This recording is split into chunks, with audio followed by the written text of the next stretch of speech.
And of course now my screen's dead. Hey, good morning everybody. It's Big Poppa. Uh, And Fear the Reaper, this is the mid-lunch crisis. we are currently experiencing really minor technical difficulties. Bear with me 1 second, guys. I gotta try and switch that. That's not what I wanted to do, but at least that's a screen you guys can look at. There we go. Does that work? Nope. Did my connection get lost? My connection did get lost. That's why. All right. Let me put it on. Oh, let's do a little Big Papa Timo FaceTime. Sure, why not? Hey, how's it going, guys? Bear with me. I got to close down all these windows. We just started talking about technical difficulties. Unfortunately, this might cut off Reaper for a moment, so bear with. Actually, no, because you're on Discord. Cool. Yep. Let's do that. Try and restart that. It wouldn't be an episode of the Mid-Lunch Crisis without some technical difficulties. It's yeah, that seems to be our theme there. Yeah, let's go back to the live screen and let me try and refresh this. And that's not what I wanted to do. There we go. Beard time. Beard time. Beard time. Smooth operator. There we go, guys. All right, let's check the beard time. Hey, there's the beard time. How's it going, Devontae? All right, we definitely don't want to see Big Papa Timo's face this morning. Yeah. It is still first cup of coffee. First cup of coffee is always wonderful. Why is my music so god-awful loud? Holy crap. All right, so let's go ahead and load into a game. Maybe that'll quiet down just a little bit. All righty, star screen. Okie dokie. Does that look good for everybody? Is the sound okay? Can we hear Reaper correctly? Because that was a problem with his stream.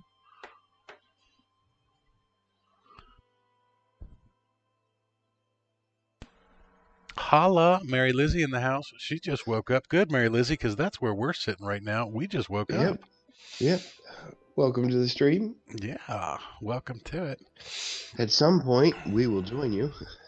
So what we're going to do today is we're going to start off with a little bit of tech talk, guys. We're going to give you a minor update on the status of Big Papa Timo and Fear the Reaper's technology situation, and I'm going to go first. I've been doing a stress test on my laptop for the last 4 days, where I have removed the back cover of the laptop. Oh, you got to be kidding me. Really? Hold on, we might be experiencing some more technical difficulties. Oh no. Yep. Okay, so let's go back to beard time. Oh, Jesus. It's going to be All one of right, those kids, days. it's beard time with Big Papa Timo. Don't know if you guys can even see me because I have that screen disabled again. All right, there we go. That should bring that back up. Let me refresh the PS remotes.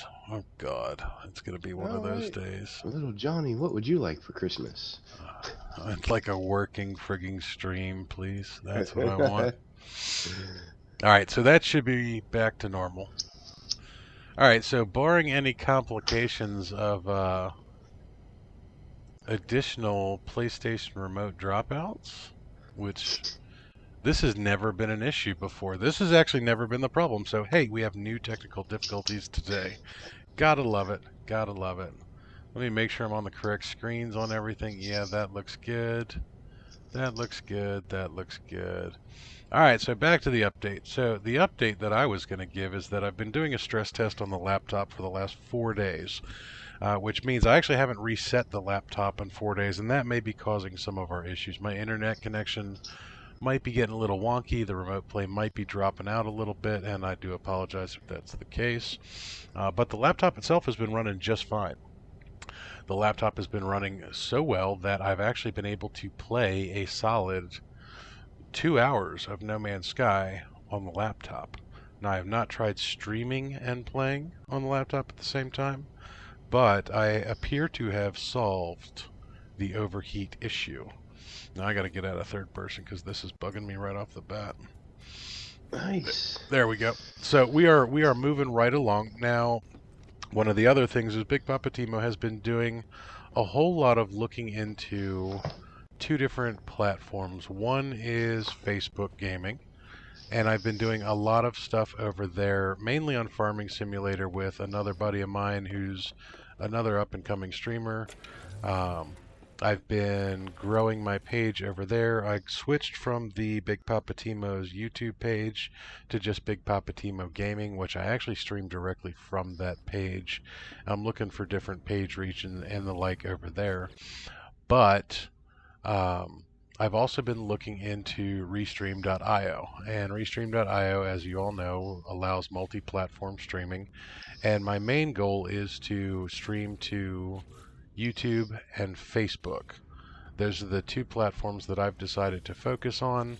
I'll worry about Twitch and Mixer at a later date, but for right now, I want to get those two as my primary focus. Currently have 175 subscribers on this channel, and I have 225 subscribers on the other one. So I've been making pretty good strides. And then we were doing our stream 2 days ago, and Reaper was having all sorts of technical difficulties. And right before the stream, he was trying to explain to me what his new situation was. And then we ran into technical difficulties, as we always do.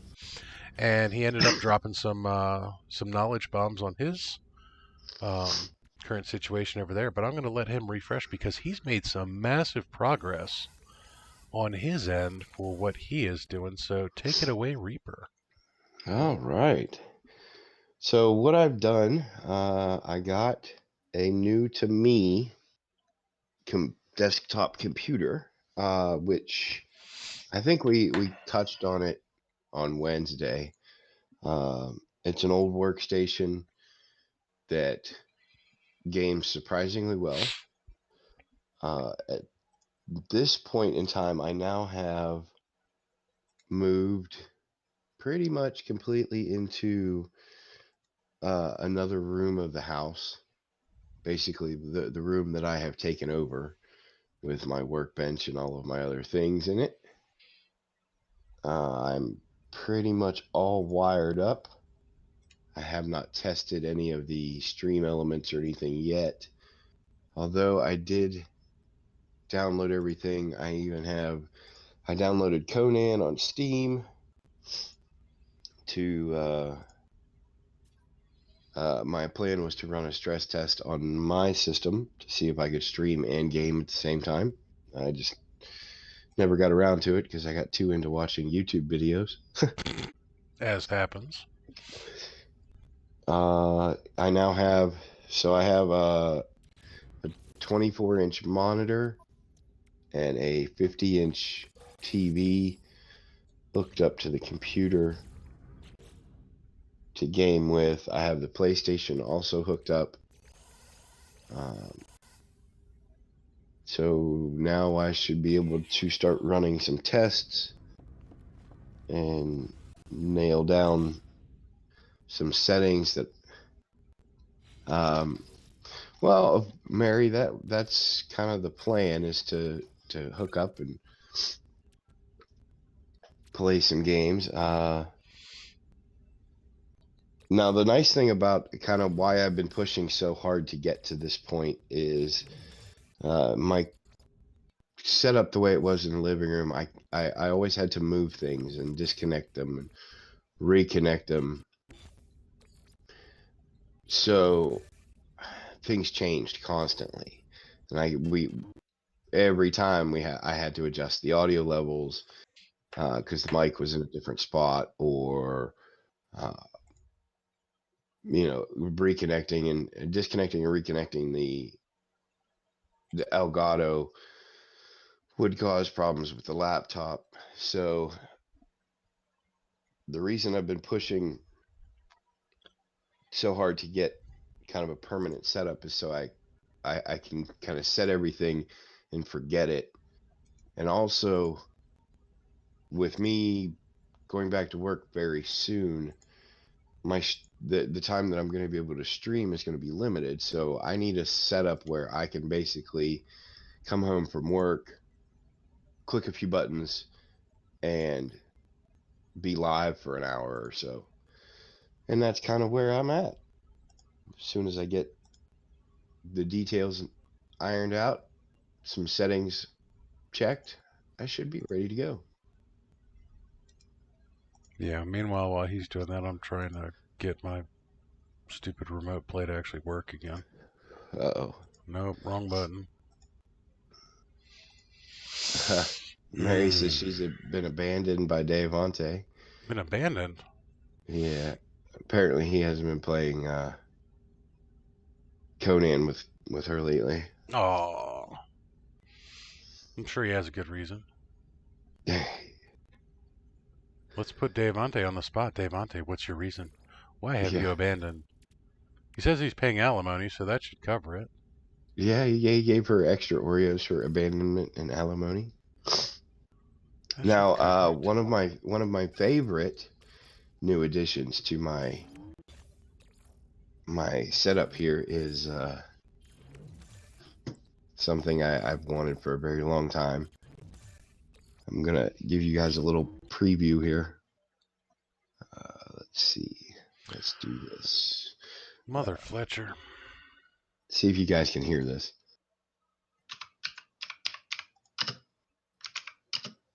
It is a very clicky.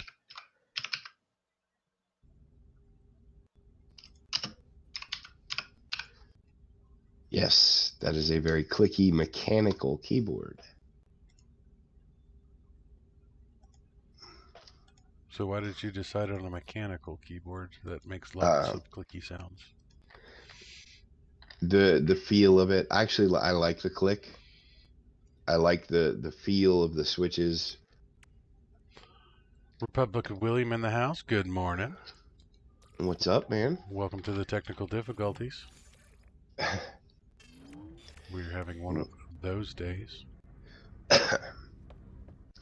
Clickety clack clack. That's right. Yeah, it's just it's a personal preference. I like the mechanical keyboards. I like the clicky keys. Caroline Kelly in the house. How you doing today? Welcome to What's it. up, Caroline?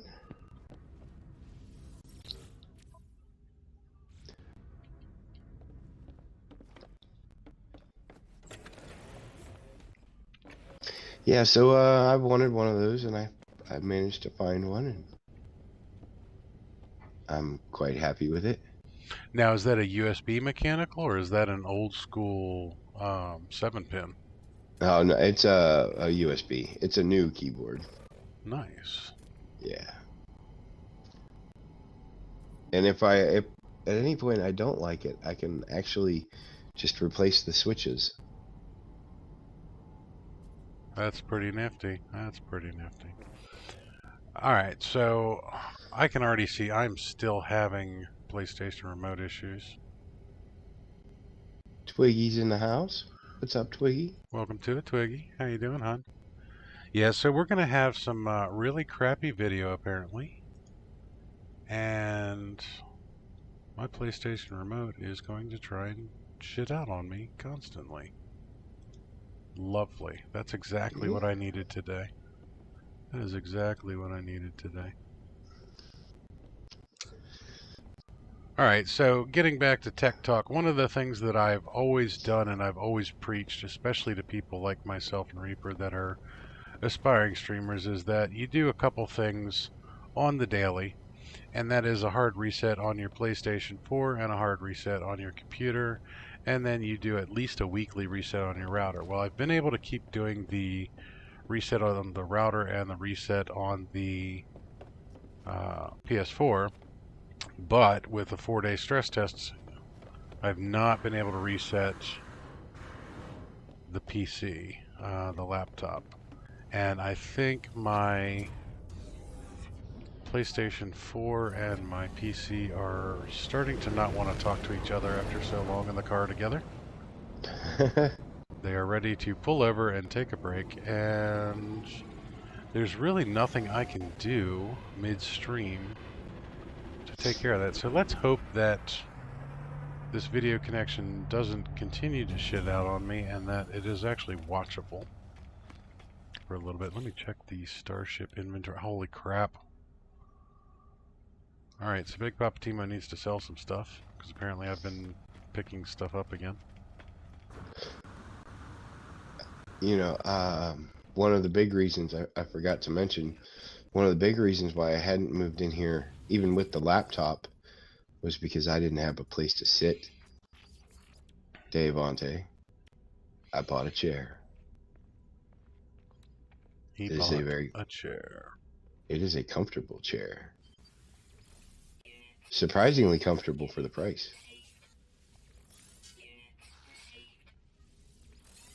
So how much was it?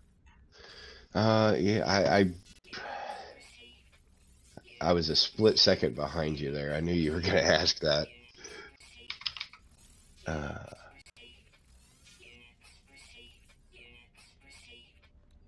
And I have already forgotten. Well, it wasn't too expensive, because otherwise he would have remembered that price immediately. I believe it was right around $100. That's not bad for a chair at all. That is No. not bad for a chair at all. Yeah, considering the oh yeah, here we go. I take it back. It was $140. That's still not bad. No, when I started looking at chairs, I was completely blown away at how much they are. Yes, especially gamers' chairs. Oh my god. Yeah, you put that gaming in front of the chair, and you're adding zeros. And there we go again. Thank you, Mr. PlayStation Remote. You can straight up just kiss my butt. But yeah, I took a chance on it. All the reviews seem pretty good. I got it. Yesterday. Assembly was pretty simple, and it is. There is one feature that I will probably remove, but it has kind of a footrest that tucks under the seat, and it kind of gets in my way. Just because of the way I sit, I generally want to pull my feet back under the chair a little bit. I do that all the time. And yeah, the footrest, I can't do it with that footrest there. So I'll probably take it off. Reaper's going to cough himself to death for a second here. Bear with him. He'll be back. Don't worry. I'm back. Told you. Can't get rid of him that easily. Nope. We've tried. We've tried raid. We've tried all sorts of fun stuff. I'm like a bad rash. It won't just go away. And there we go again. Alrighty, so I am getting more and more pissed off as this continues. Let's try this again. Dave Ante says the 3 gaming chairs he sat in are super not comfy. Interesting. See that? I mean, that's kind of what they're made for. Is now this isn't like one of those like sit on the floor kind of. What's the big one? The X rocker. This is an office style chair, so it's on wheels, and you know it's got the high back and everything.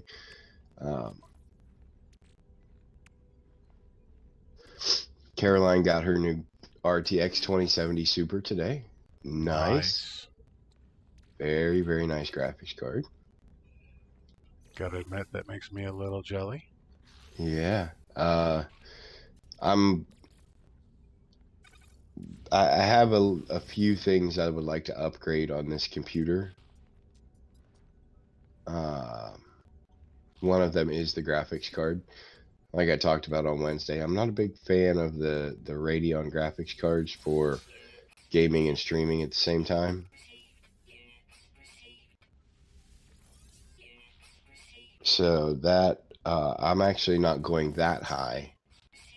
I'm going to, at some point, put in a 1660 Ti.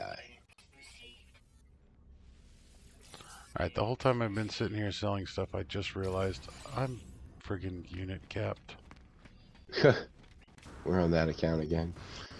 Well, I got it back up to being unit capped. I had bought some things intentionally just so that I wouldn't be unit capped, but this is right back where I end up to. So, yep. What a horrible, horrible problem to have.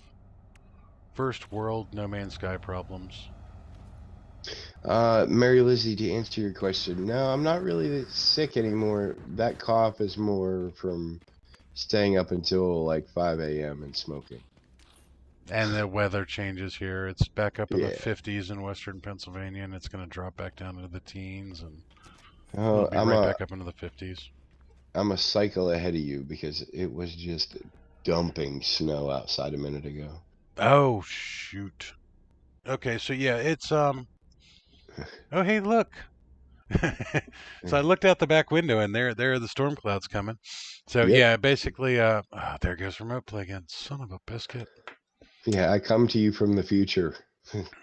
Yeah, Reaper's weather is a couple hours ahead of me. All right, let's try this again. You know, Mary, that's what I have been gaming in, is a recliner in my living room. And it worked. The recliner worked very well. The living room, unfortunately, did not. All right, I don't, I'm Well, having an existential crisis here. all right, people bum, take it easy, man. Yeah, Thanks people. for hanging out. Have a good Might I time make now. a suggestion to Oh, you? please, please. Kill it. Restart your computer. Fire it back up. I know it's gonna kill. I know it's gonna kill the stream, but What I'm trying to do is I'm trying to see if I can actually get just the internet connection to switch, because it's currently not on the 5G, and that might be the gotcha. problem. All right, guys, so one of two things is about to happen here. We are either going to have like a 15-second pause in this video, or we're going to have a total refresh. If the stream crashes and we don't come back in this stream, we'll be going live again as soon as I possibly can, but please bear with me. I need to reset, at the very least, the internet on this so that it stops dropping out signal. Hopefully you guys come back. Hopefully we come back. Yeah. But if the stream crashes, then just look for a new one right on the same page.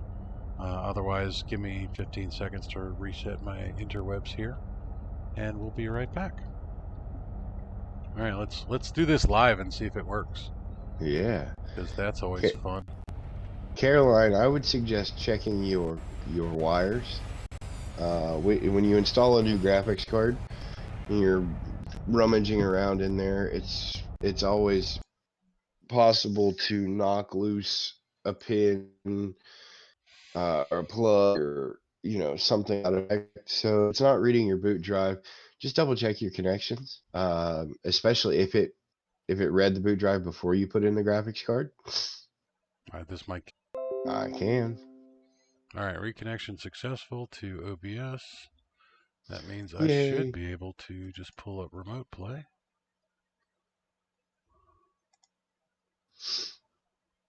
If it worked before you put the graphics card in, get back in there and see if anything came loose.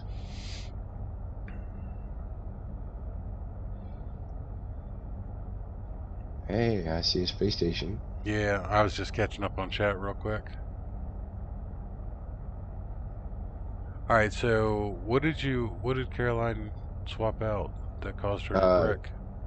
She put the graphics card in, and now Oh. it's not reading the boot drive. Yeah, that sounds like you bumped something. Like something Yeah. else became disconnected. All right, well, my audio sounds a lot better. My video looks a lot better. Everybody, can you still hear us? I'm assuming. Mary Lizzie, that's Husby's trying to make you feel better. Tell him if he wants you to move to the loft, you're gonna need a 65-inch TV. Put it right on the husbeast. Yep. Yeah, because you will absolutely notice.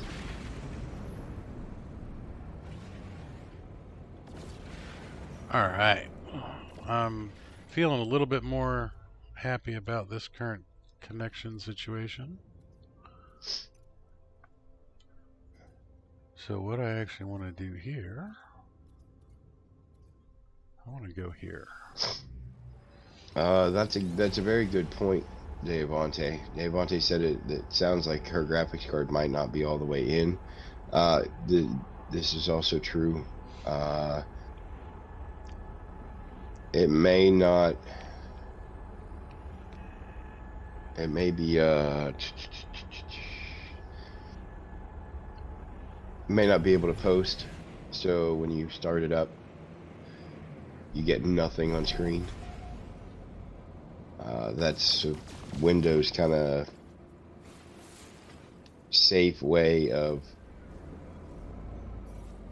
not damaging any components. Yay, rendering issues. Yay. Yay, me. Now, I do like how the 3 living ships rendered in just fine through the outer shell of my Yokohama. Yeah.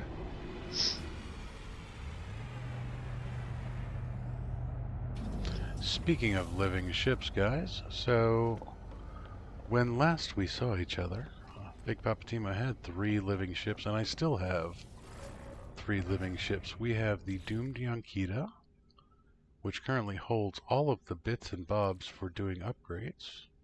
Ooh. But nothing upgraded yet. And now that we know that we can, thanks to Twiggy, upgrade our upgrade all of our things with the nanite clusters, we can actually probably put a few of these in. So we have grafted eyes, we have singularity cortex. Let's do a singularity cortex. Now I'm curious to see, as you're doing this, how the stats are, whether they're an S class is an S class, or are we rolling for stats like we do normally? You still roll for stats, because if you look at this, like this muculent lobe gives us 132 light years, whereas this one gives us 102 light years. Gotcha. So there is still the seed attached to that. These are all, while these are B class that I'm putting in at the moment, these are still upgradable. See, that was 103. So we can evolve this one for 310 nanites. Let's go ahead and hit the right button, Timo. And that is to an A class now, so it's 154. And now we have an S class, and it is 232 with 100% warp cell efficiency added. Nice. So the internals have evolved. Nice. Now we're going to go ahead and evolve this one for 310 nanites. 912 to 1001. 1001 to 1109. I will take it. 1233. And we got up to 1278 on just that. So that was the singularity cortex. Now, what I have not checked at all is whether or not Before you do that, yeah, try moving the one module top right, move it down to bottom left. Ooh, good call. So, Good call. And actually, let's try swapping these two. 1345. All right. Now, the big thing is I'm probably not going to use the grafted eyes too often. So we're going to move that temporarily. Let's put the spewing vents in the corner. Do we have spewing vents? There we have spewing vents. Pop some spewing vents in here. Alright, so that actually didn't do too much of a increase in damage, only plus 5%. But let's go ahead and evolve that. Well, see, now that's goofy. Ooh, I don't know if you guys noticed that. Your stats change on those. So I went with plus 2% damage to plus 2% fire rate. My damage potential actually dropped by evolving. But then when you go to an S class, my fire rate is now plus 3% damage plus 6.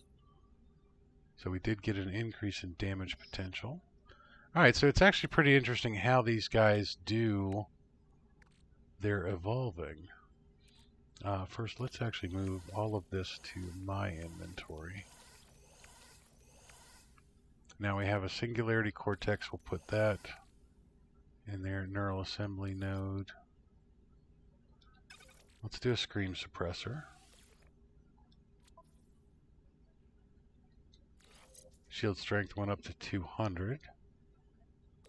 Whoops, keep hitting the wrong button. I apologize. 218, 224. Nice.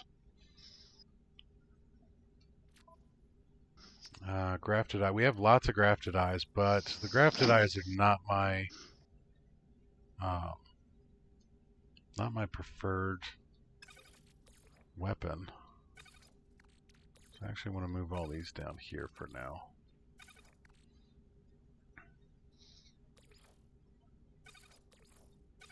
Oh my god, I can't hit the right button to save my life. Yeah. Alright, so we have 3 pulsing heart nodes that we need to upgrade. Let's drop some of those. Let's try one there.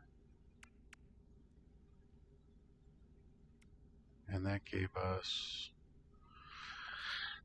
an error. It's not showing the stats on that particular one. Let's try evolving it. Maybe we can get the stats back. There we go.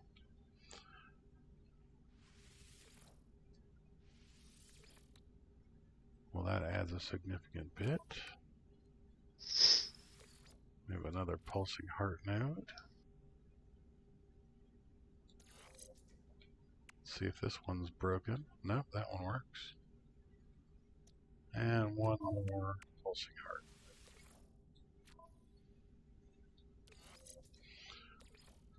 Again, can't save my life by pushing the right button.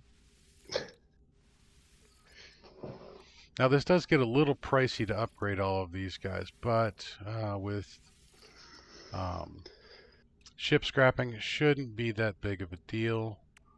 Now what I'm actually going to do is I'm going to move this guy here, move the pulsing heart, move that there. That way I have some room for the neural assembly. You can do another scream suppressor, and then do the other 2 pulsing vents, because you don't have enough room to do everything. You only have 21 things. So neural assembly, let's go ahead and put that. I'll take all the grafted eyes into my own personal inventory. And of course my personal inventory, like normal, is wrecked. Internals evolved. Alright, so in the meantime, let's go ahead and jump back into Dora real quick and settle down my own personal inventory, because I am going to need, probably going to need as much space as possible here, guys, just because it's me. And that's how things go. Put all of this in. Okay, well, we don't need a photon cannon module because we're working on living ships. Alright, cool. Let's go take a look at one of our other living ships. So that was the Doomed Yonkita.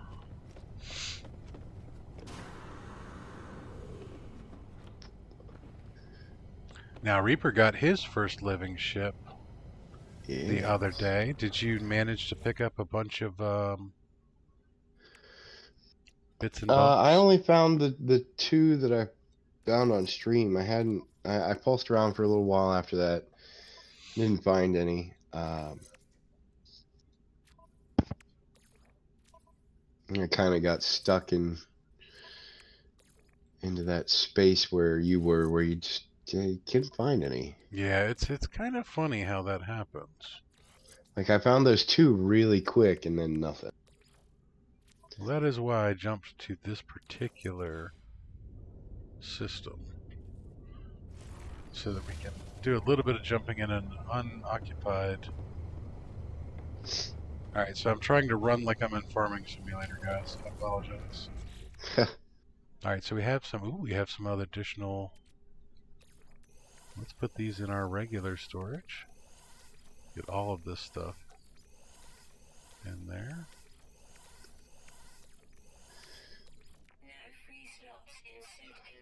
Of course not. Why would there be? Alright, so we've already done some upgrading on this one. 1333 on the hyperdrive. We have Scream Suppressor needs some more work. The spewing vents needs some more work, and we need one more for the neural assembly. So what do we have? Do we have a neural assembly? We do. Let's go ahead and do this one first then.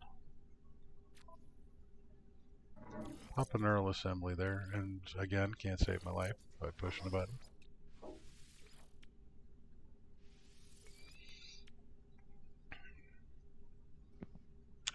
Ooh, I don't like the way that I did that.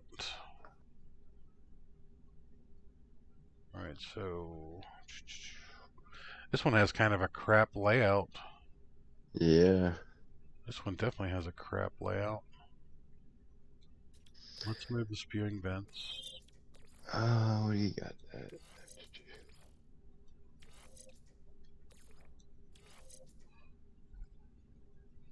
What can I do to...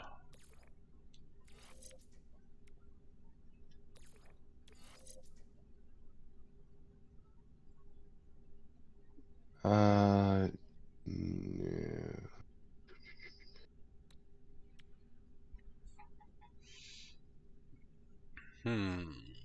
Yeah, that's. I'm gonna Move I'm your. gonna revisit that one in a second. Hold on. Okay. I want to get the my inventory not full. Internals evolved.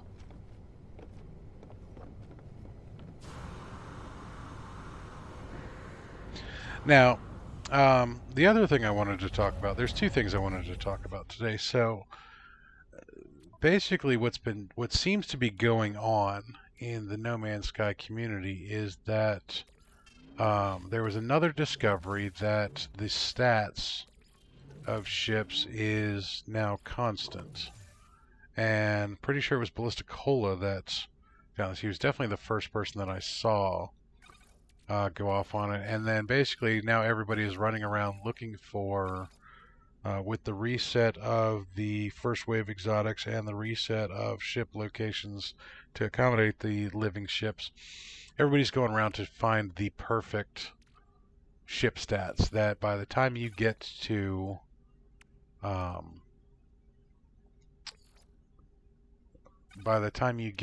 the S-Class, knowing what your stats are going to be, it's easier to find the quote-unquote perfect ship. So what I love is that Hello Games makes a change. The community adapts to it right off the bat and immediately goes out to do their thing like they did before. So now we have all these people out there ship shopping again, which I think is a wonderful thing because I was kind of worried that living ships would hurt ship shopping, that people would basically just focus on the living ships, but people have gone back to get new explorers and new fighters, and Ballista has been sitting in a station like he always does, but he has been putting this to the test, and he's been crunching the math, and he's actually found a couple max stat ships in his current system, so kudos to him. And I love the fact that the community goes off and goes right back to not the newest and brightest, shiniest thing in there, but to go back what they love all the time. And that's awesome. You know, Dave Monte had a question. What's up? He's trying to buy ferrite and carbon from vendors and the station. And he's saying that they all only have small amounts. Are you in a wealthy system?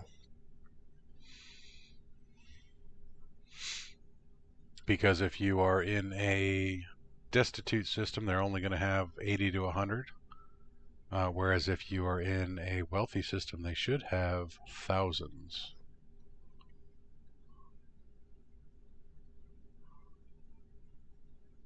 Kind of a curious question there.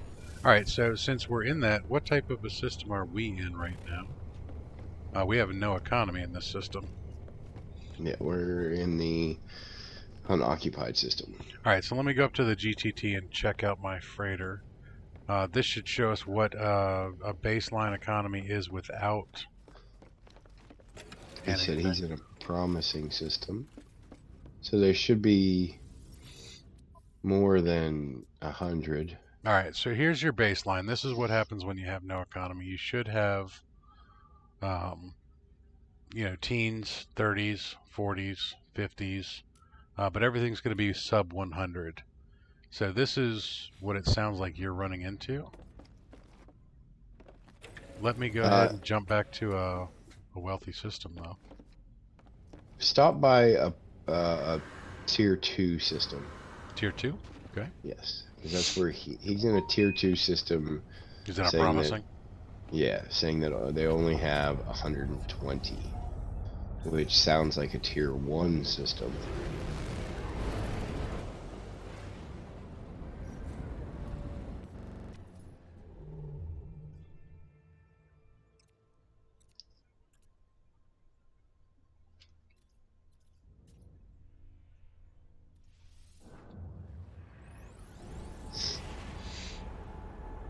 One right next door is a T2. Nice. Nice when things work out.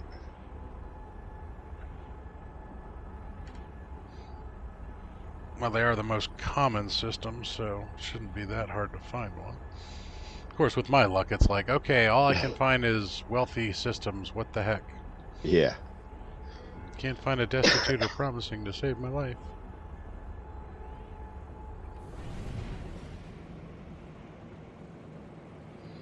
It's alright, Big Papa Timo loves jumping in new systems. Kirishim system.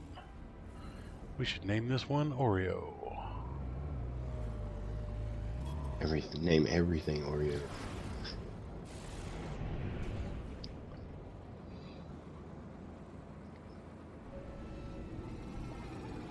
Alright guys, let's see what we got. Ouch. Sorry, I scratched my own face. Gotta love that. Yeah. Alright, now this kind of took us off on a squirrel from the second thing that I wanted to talk about today, but that's okay because we have patience for squirrely moments. Yeah, this shouldn't take too long. And actually from here, ooh. Alright, there we go. So ferrite dust 1677, oxygen 242, sodium 2300, metal plating 75, that's about common. Chlorine's a little low at 13, tritium 1300, but those numbers look normal to me. Yeah, so maybe I would try just jumping to a different system, Davante. That one just maybe glitched or broken.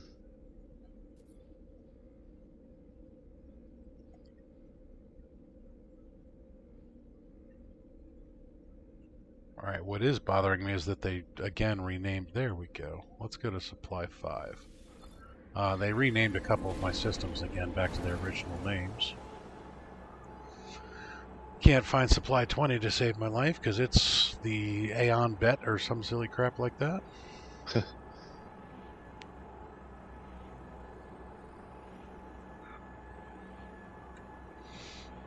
Now this should be a wealthy system, and it should have about 4,000 ferrite dust if it's one of my supplies. So that's a GEC energy supply advanced.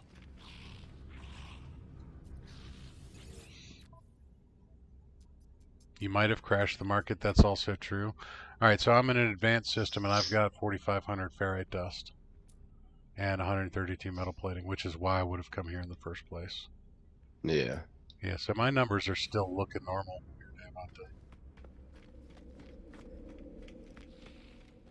All right. So back to the two things that I was doing. Let's go ahead and jump back to another unoccupied system. We'll get into one of the living sheeps. Not sheeps, ships.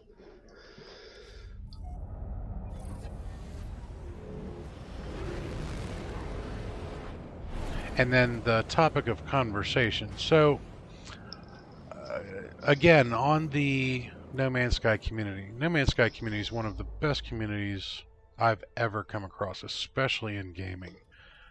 From a gaming standpoint, you can't meet a nicer community, a more helpful community, more polite community. I actually want to put myself closer to more systems here. Let's go for that one. And in doing so, I want to thank everybody that I've ever come across here. You know, you guys are great. I love you. You're absolutely amazing. Deavante is a prime example. Somebody that every time I stream anything, if Deavante is conscious, he jumps in and drops Oreos for me. Reaper, when I met him, we started streaming together. We started playing games together. We became, I would actually consider us friends, even though we've never met in real life yet. Absolutely. We've hit it off really well. Again, getting back to Sword and KJ, remembering my real name after I took a year off. Mary Lizzie coming in with open arms and being super welcoming. All that other fun stuff.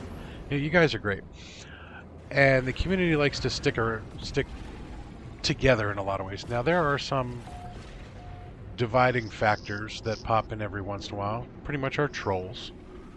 So some people have been stirring the pot again, and I don't really pay attention when people stir the pot on the nerd drama when it comes to video games.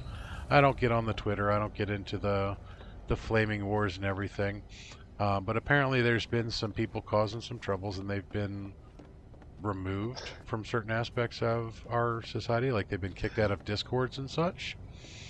And I thought it was funny that when I woke up this morning and looked into one of my discords, that the nicest, most kind and gentle people, the builders, had to remove somebody from their Discord for being a jackwagon. And they basically banned some. And unfortunately, Beeble's not here anymore because Beeble could have jumped into this a little bit more because it was Beeble that banned him. Soft-spoken Beeble banning somebody from Discord. Really, excuse my language, you've really got to fuck up for Beeble to get mad at you. So, disregard the trolls, guys. Don't pay any attention to them. Don't stand for any crap, all that other fun stuff. But the opposite side of that coin is, like I said, we all stick together. I'm not a big thoughts and prayers kind of guy, but something's been kind of just itching at the back of my head for the last couple days, and I realized what it was is one of our biggest viewers, one of our biggest fans, one of our biggest vocal advocates within the community has been absent recently. And I hate to say it, I think we all kind of forgot about him for a little bit because sometimes that absence is hard to notice, even though somebody that talks a lot and chats, and I'm referring to Neoteric Bedlam.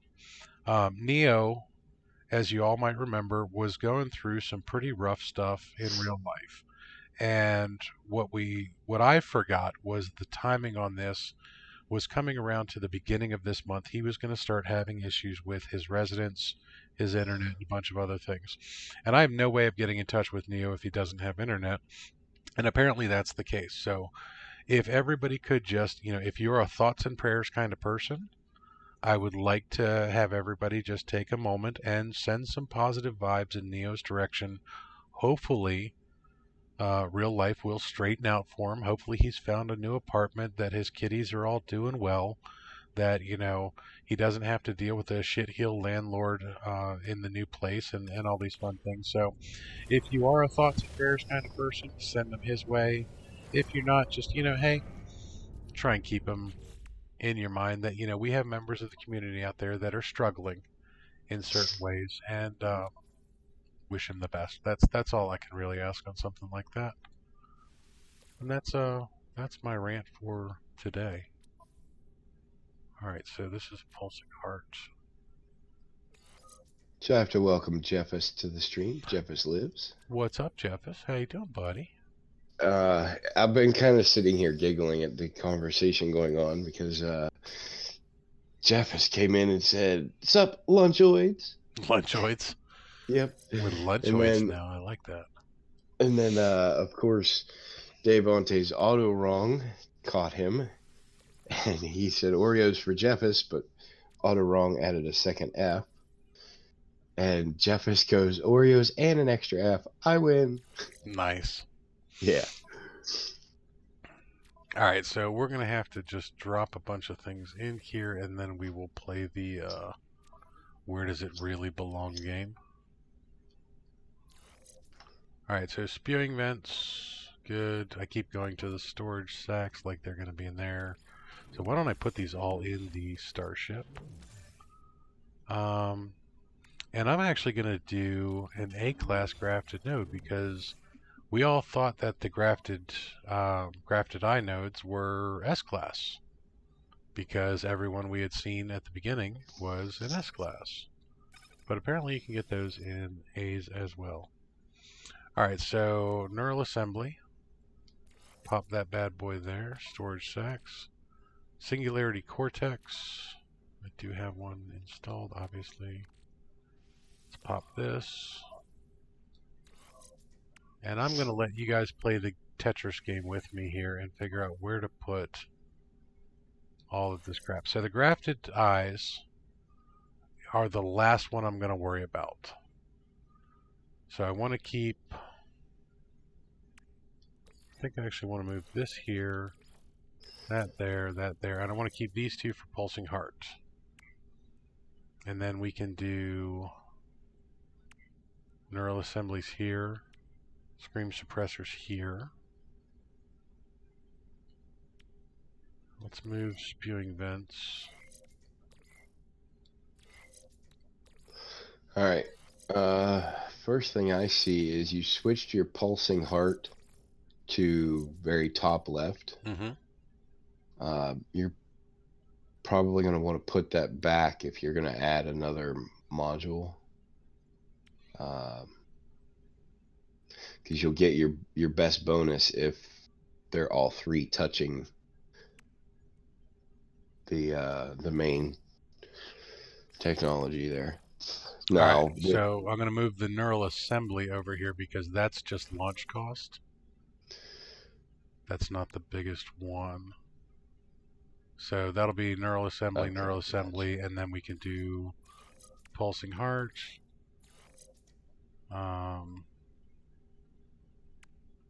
See, that's the thing. You can't really get all three of them to touch. No, but you can do the Tetris thing there. All right, so what I'm thinking here is screaming suppressor here, pulsing hearts here, another spewing vent here, which actually I should probably move.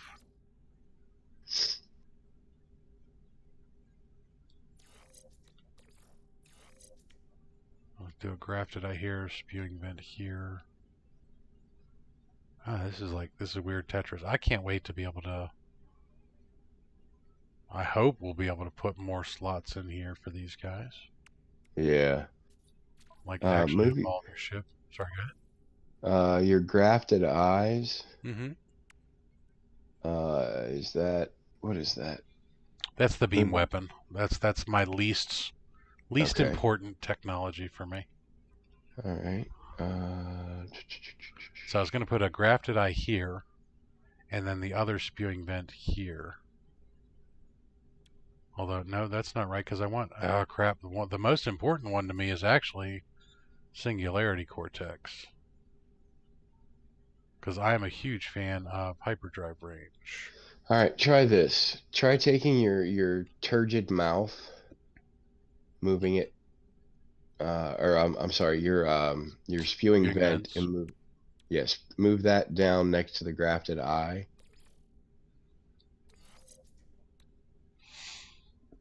Okay. And then you can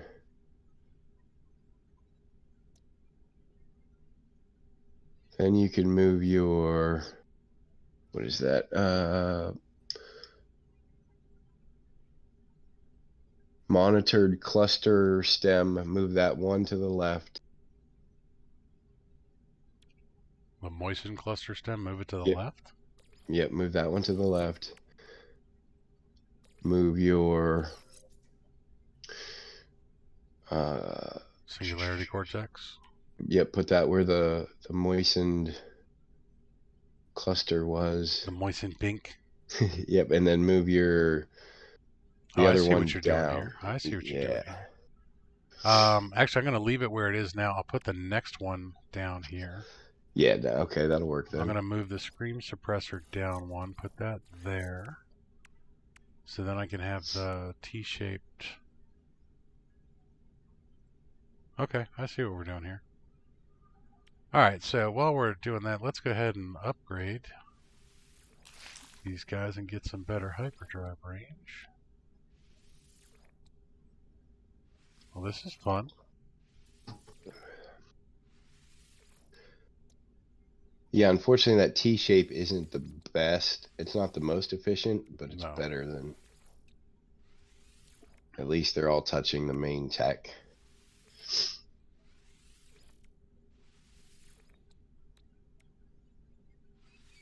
Alright, so I see what I'm going to have to do off stream, and that is scrap a whole lot of ships because I'm down below 10,000 nanites here.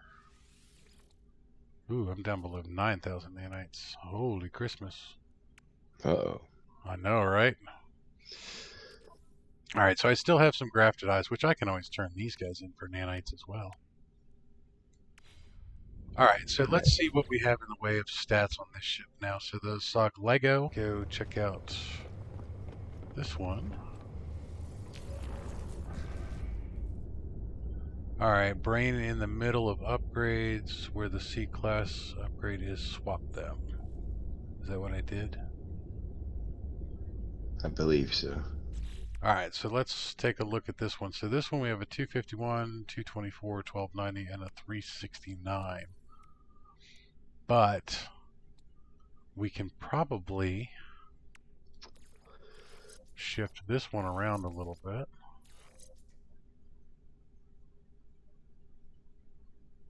That will allow us a little bit better.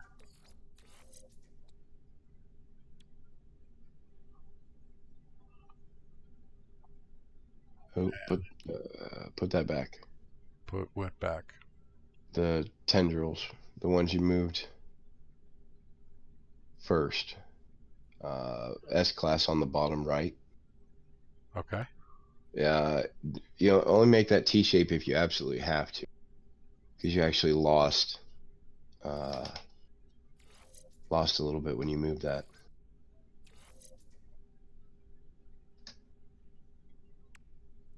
Alright, that's launch cost though.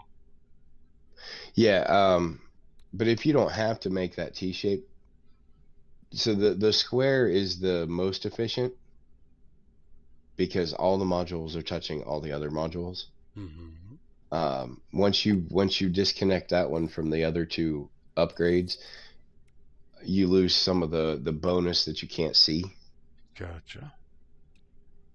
And it doesn't look like you need. What do you got going on here? All right, hold on. I got something going on here. I got this. Yeah. I got this.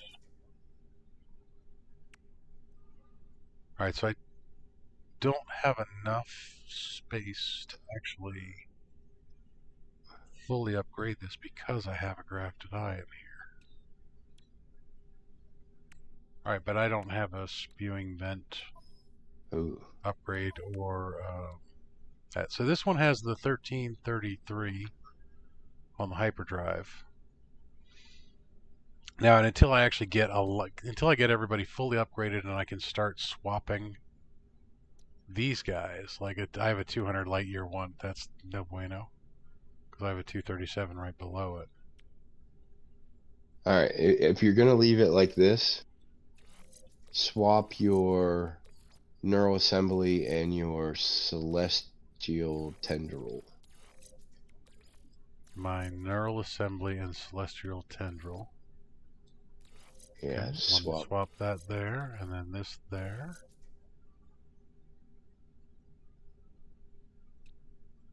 Okay, again though, that's just launch cost. Right, but you know, even so, that doesn't hurt to do it that way. Yeah, that's what I was trying to say. All right, so I'm going to try swapping these two's positions just to see what that does. Nope, I still lose 1 light year. All right. So having done that, let's start doing some pulsing.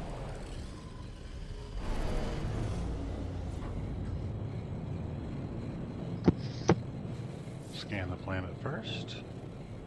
It's a spined planet with cadmium gold and magnetized ferrite.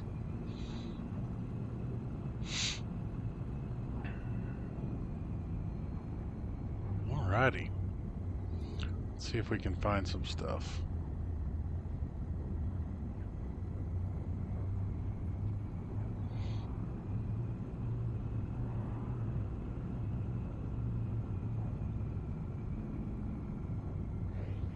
While I'm doing this, I'm just reading some chat here. So far, no economy scanner day out there.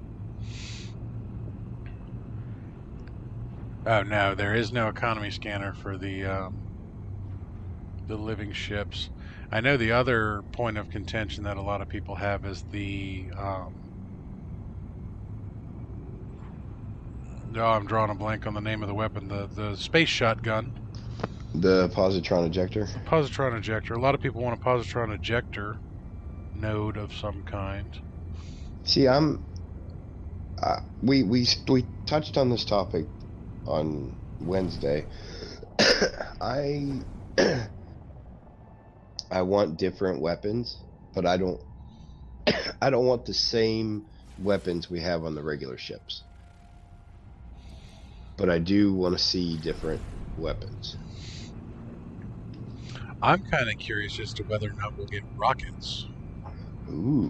What I think would be really cool is if they did a different graphic for the rockets, where it launched like a little baby drone type of thing.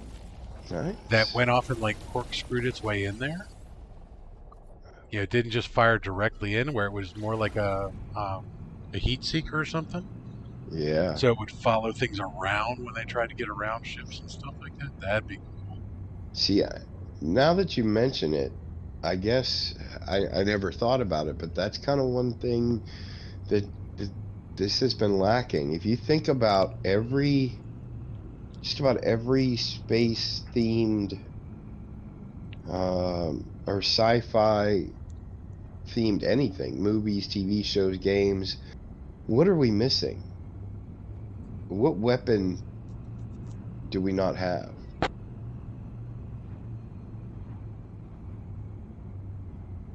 I don't know. We don't have torpedoes.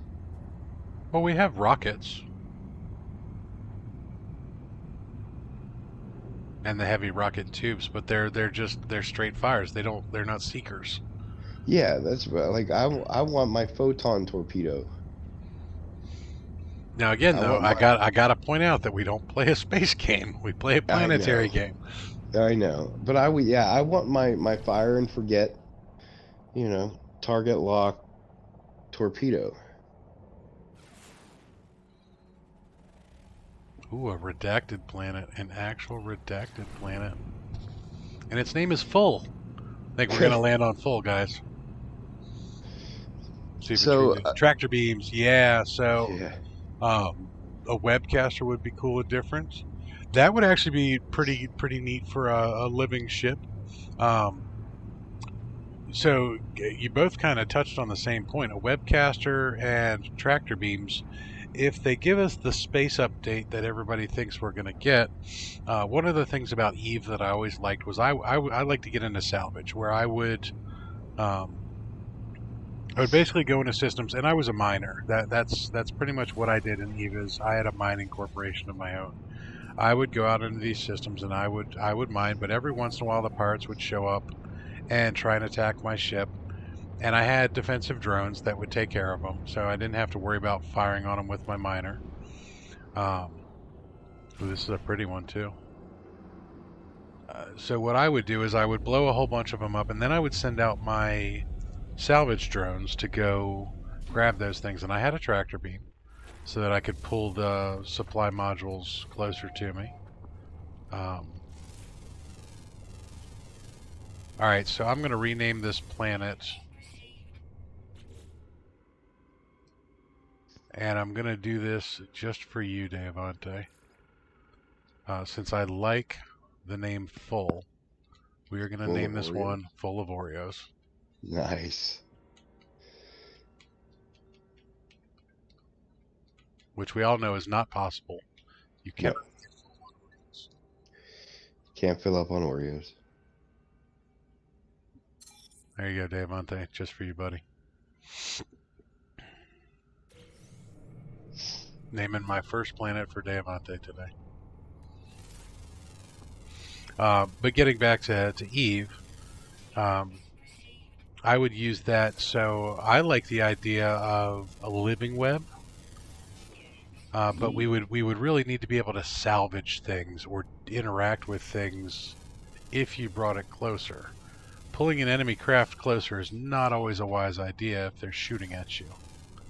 If you're going to eat them, which I think would be a really cool thing, have a really big living ship. Like if your living ship freighter could eat other ships and just go out and like you get a derelict freighter and it does a little nom nom action. Yeah. That would be cool. And that's how you get a whole bunch of different supplies. Like it would give you, like say you go out and eat another freighter and it gives you 2,000 ferrite dust, 2,000 magnetized ferrite, some chromatic metal, some cadmium, like a whole bunch of stuff, but it took you 5 minutes to do it. That would be kind of cool, and you might be subject to getting attacked by pirates or other living creatures like the space whales get angry or they come in to feed as well and you get a feeding frenzy. There are so many things that they could do with this. I think Hello Games needs to pay me for ideas. Yeah. And then listen to them. Yeah, and then actually listen to them.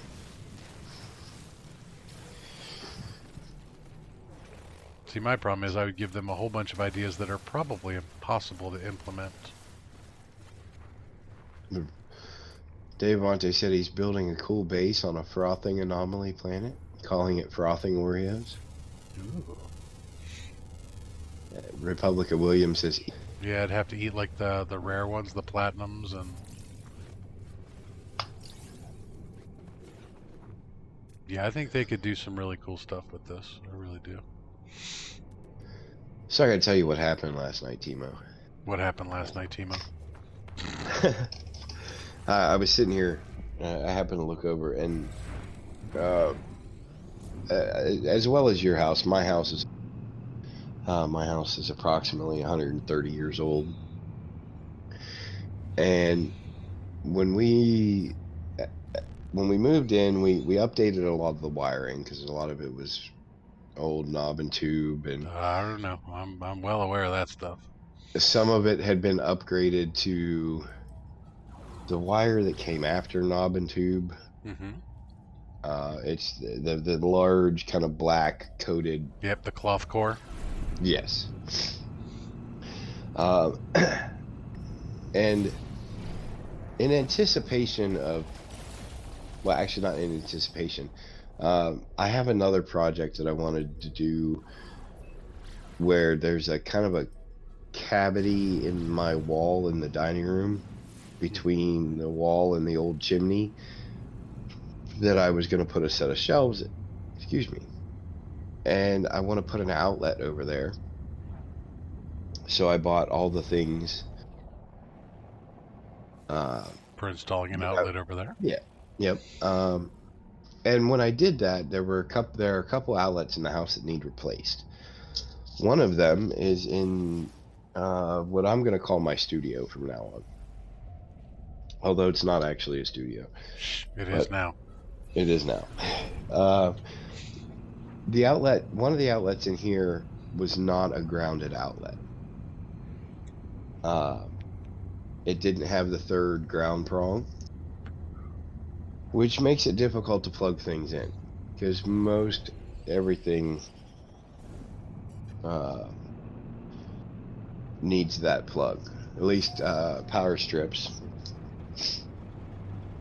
And that's the outlet that I needed to plug all of the TV and the PlayStation and Mm-hmm. all that stuff into. So I needed that ground prong.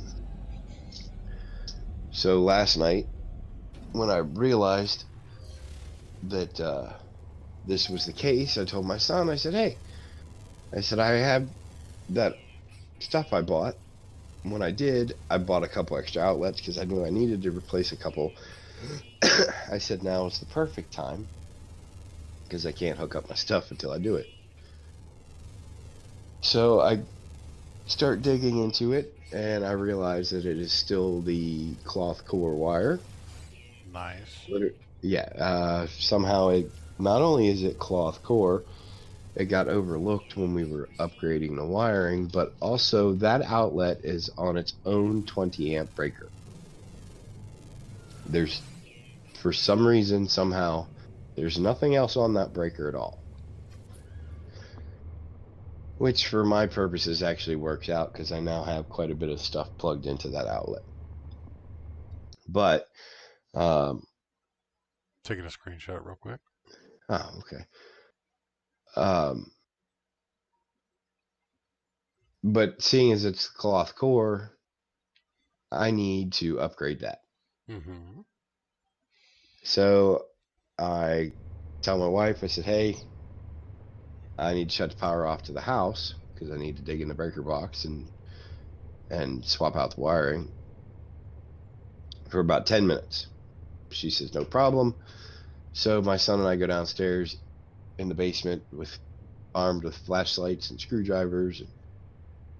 We get down there and everything's going swimmingly. I disconnect the wires, I pull them out of the box, and my son goes, "Hey, that's not the wire that I followed to get here."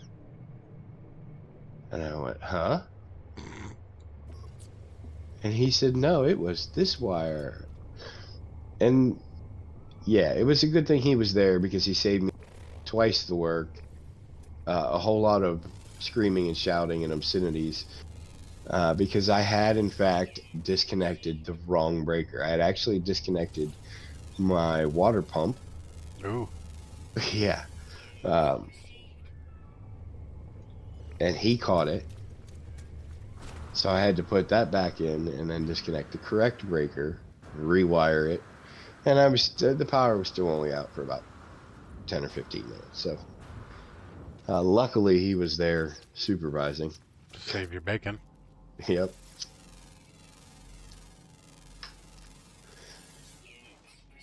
Yeah, the cloth core stuff is it's dangerous, to say the least. Because first off, it's a lead shielded wire. Um, Yes.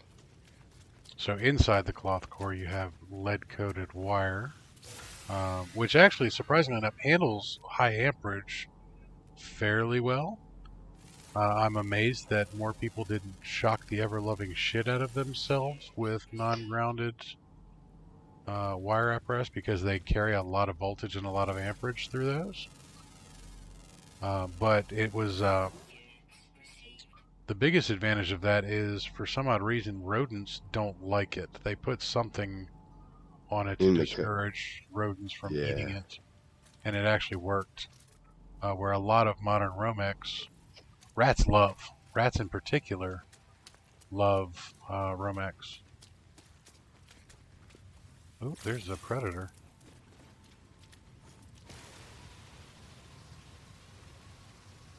Now, to answer Dave Vontae's question real quick, I don't believe you can buy frost crystal, can you? Yes, you can. You can buy frost crystal from space pilots. The easiest way to actually get frost crystal is to go down to the trading post on cold planets. Gotcha. Very rarely will you find it in a space station. But there are very few things that you can't find a vendor that'll sell.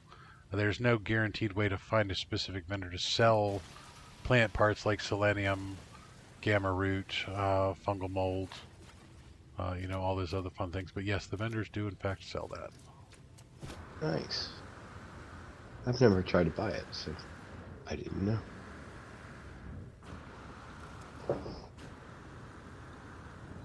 Yeah, so that all happened. Go ahead. That all happened at like we finished at like 11:30 last night. Mary, that's actually not exactly true anymore because the flying vendors will also carry it now too. Oh, there you go. Or space traders now. Yep. She got it right before I finished saying it.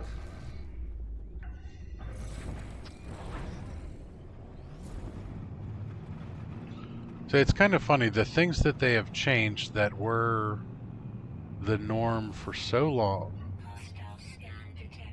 Well, I'm looking at full of Oreos and somebody wants to scan me. Okay. Scan away, buddy.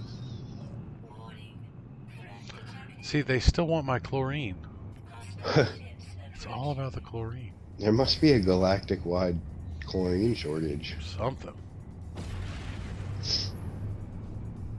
There's 3 of them. And of course here comes my frigate. Oh, you're about to have a bad day, buddy.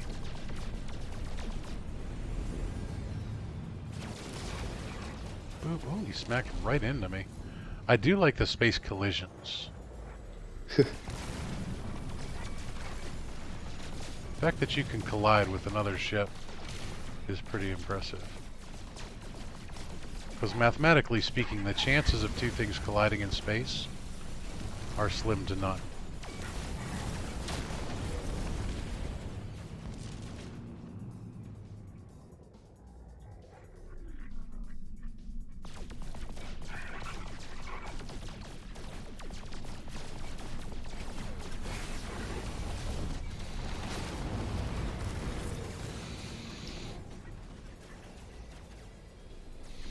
I tell you what, my frigates don't do nearly as much damage as they used to.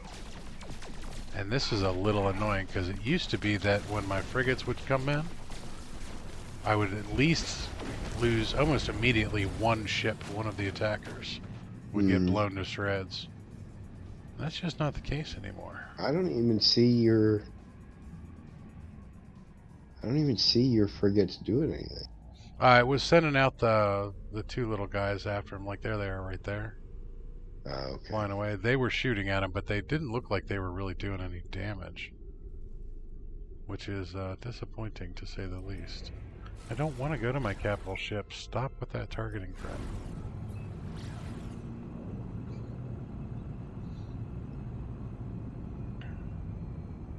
Carbon, don't sell carbon. No, they don't sell carbon, but with the personal refinery you can buy oxygen and convert it right to carbon. Or you can go in the back rooms and pick the plants in the back rooms and grab some carbon that way. Yeah, that's pretty much the only constant that they've never sold is carbon. Good point, Caroline. Thank you. Yeah, I think it was actually Ballisticola one day. In his infinite sticking into the station was running out of carbon for something, and he had a brain fart moment where he totally forgot that he had he didn't have a personal refiner, but he needed just a little carbon for something, and he had to go pick the plants in the back room.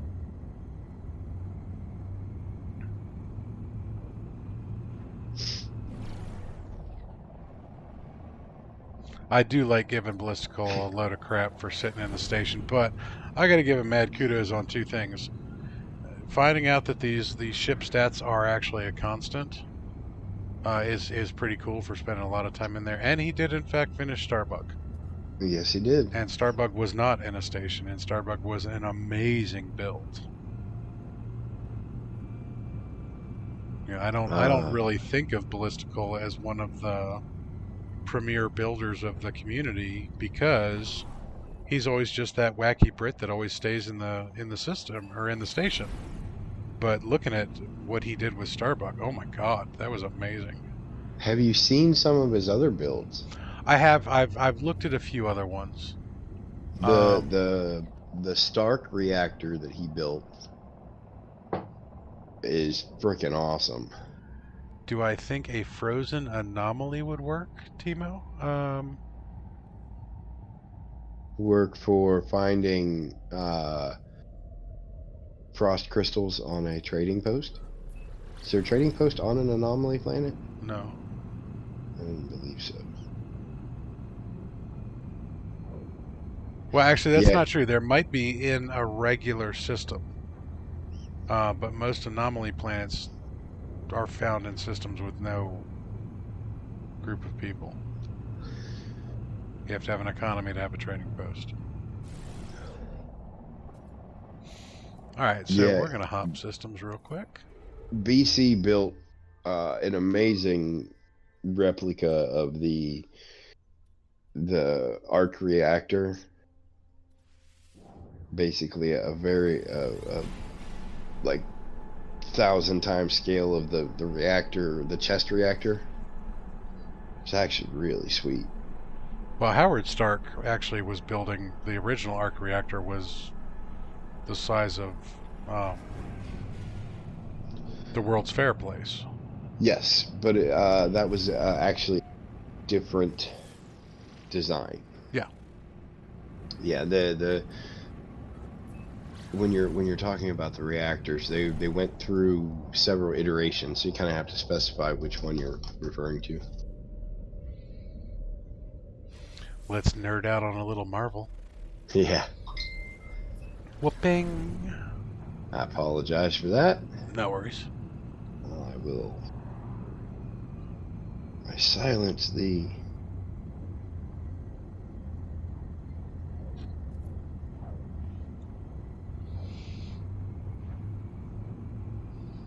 Alrighty, I'm going to hop over here. He of the ridiculous rules. Are we talking about BC?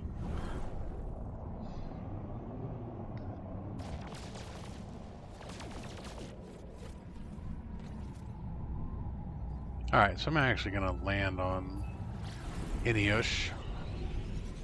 Big Papa Timo is going to need to take a few minute break.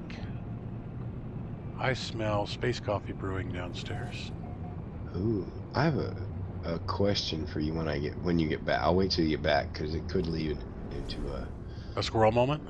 yes, a non-game related. Okay. Okay, why don't you want to land? There we go. Thanks, landing sequence. Alright, and to give you guys a more interesting viewpoint. Oops. There we go. All right, Big Papa T-Man will be right back. I'm going to leave you guys in the capable hands of Reaper. I'm not going to do the BRB screen so that he can keep talking. Hey, ooh,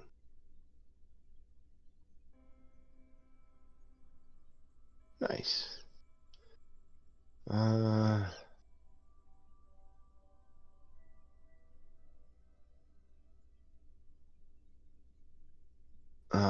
I believe Twiggy he's looking for frost crystals. Yes, yeah, frost crystals.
So I guess I can tell you guys a little bit more about my system here.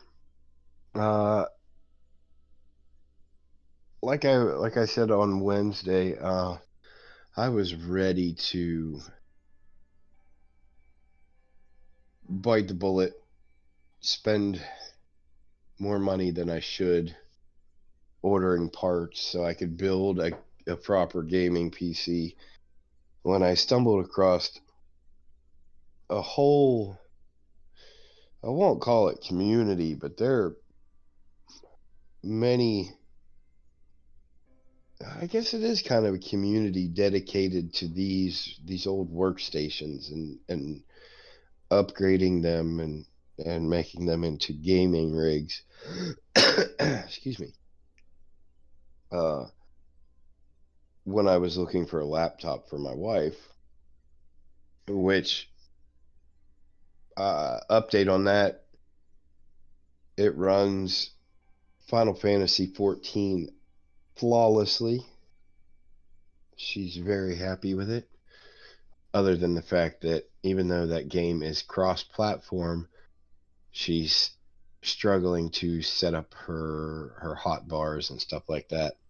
I don't know if you guys know a lot about that game, but she has like 12 hot bars that she can cycle through. So she's got to learn everything that she learned on PlayStation. She has to learn it all over again on PC.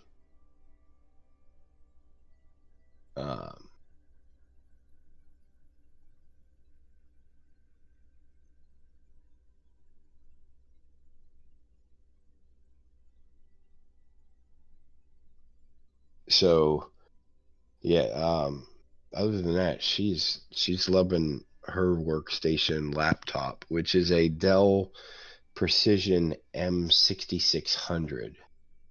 Pretty much right out of the box,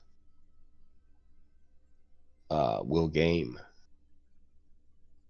It has the only upgrades that have been done to the only upgrade, one upgrade, is there's now an SSD in it instead of an optical hard drive.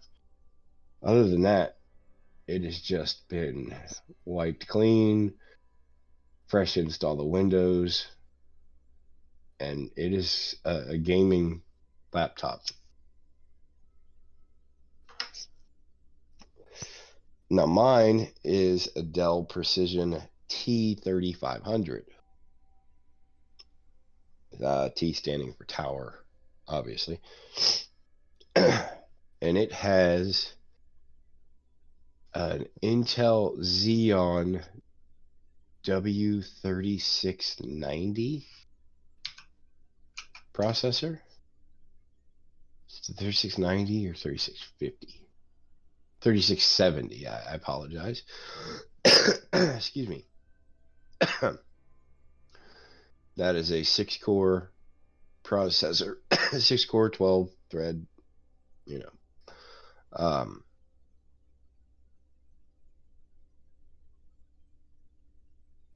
the upgrade that's been done to it is it has an Intel Radeon graphics card, or not an Intel, a Radeon graphics card in it that I'm going to upgrade, like I talked about on Wednesday, to an NVIDIA card, because NVIDIA, oh no, the space coffee was a lie. Oh no. The horror, the humanity.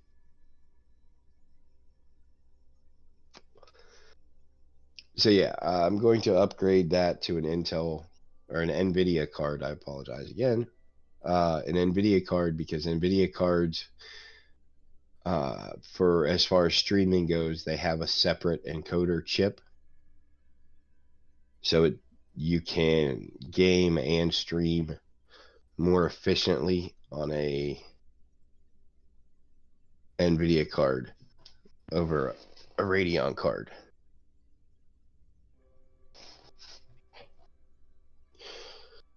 But what did I say? The Xeon 3670, it's got 12 gigs of RAM. and it is a powerhouse. So the only thing I need to upgrade on it is the graphics card. Everything else, that 3670 is pretty much as high as I can go. There's actually an entire like web page dedicated to the upgrading of these computers.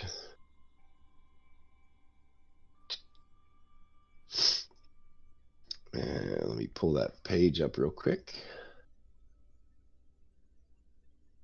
And I'll tell you. Processor, I can go up to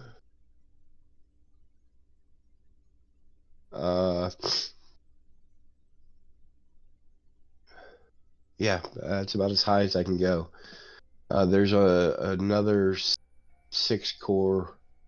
It's the X5690, but it runs pretty much the same. Yeah, 3.4 gigahertz. Yeah. So yeah, so I was pleasantly surprised with that. I do want to get an SSD to put in it.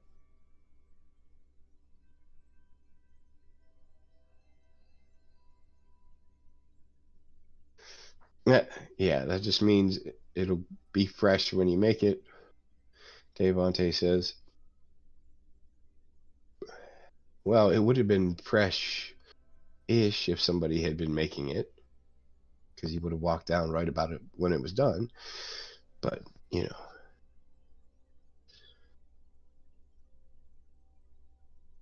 know. Now, I have not figured out exactly if I'm going to integrate the laptop into this system or setup, or if it's going to be standalone, or how I want to do that yet. I guess it will depend on whether I can stream and game at the same time,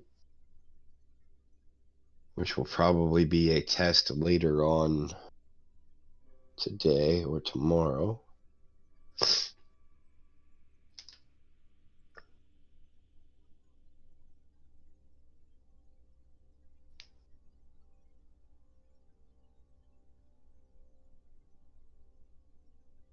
Okay, so I'm back.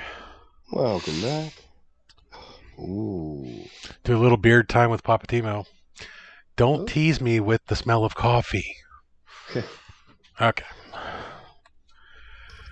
Oh, jeez. So, yeah, coffee was a lie. Had to brew some. It's brewing now, actually.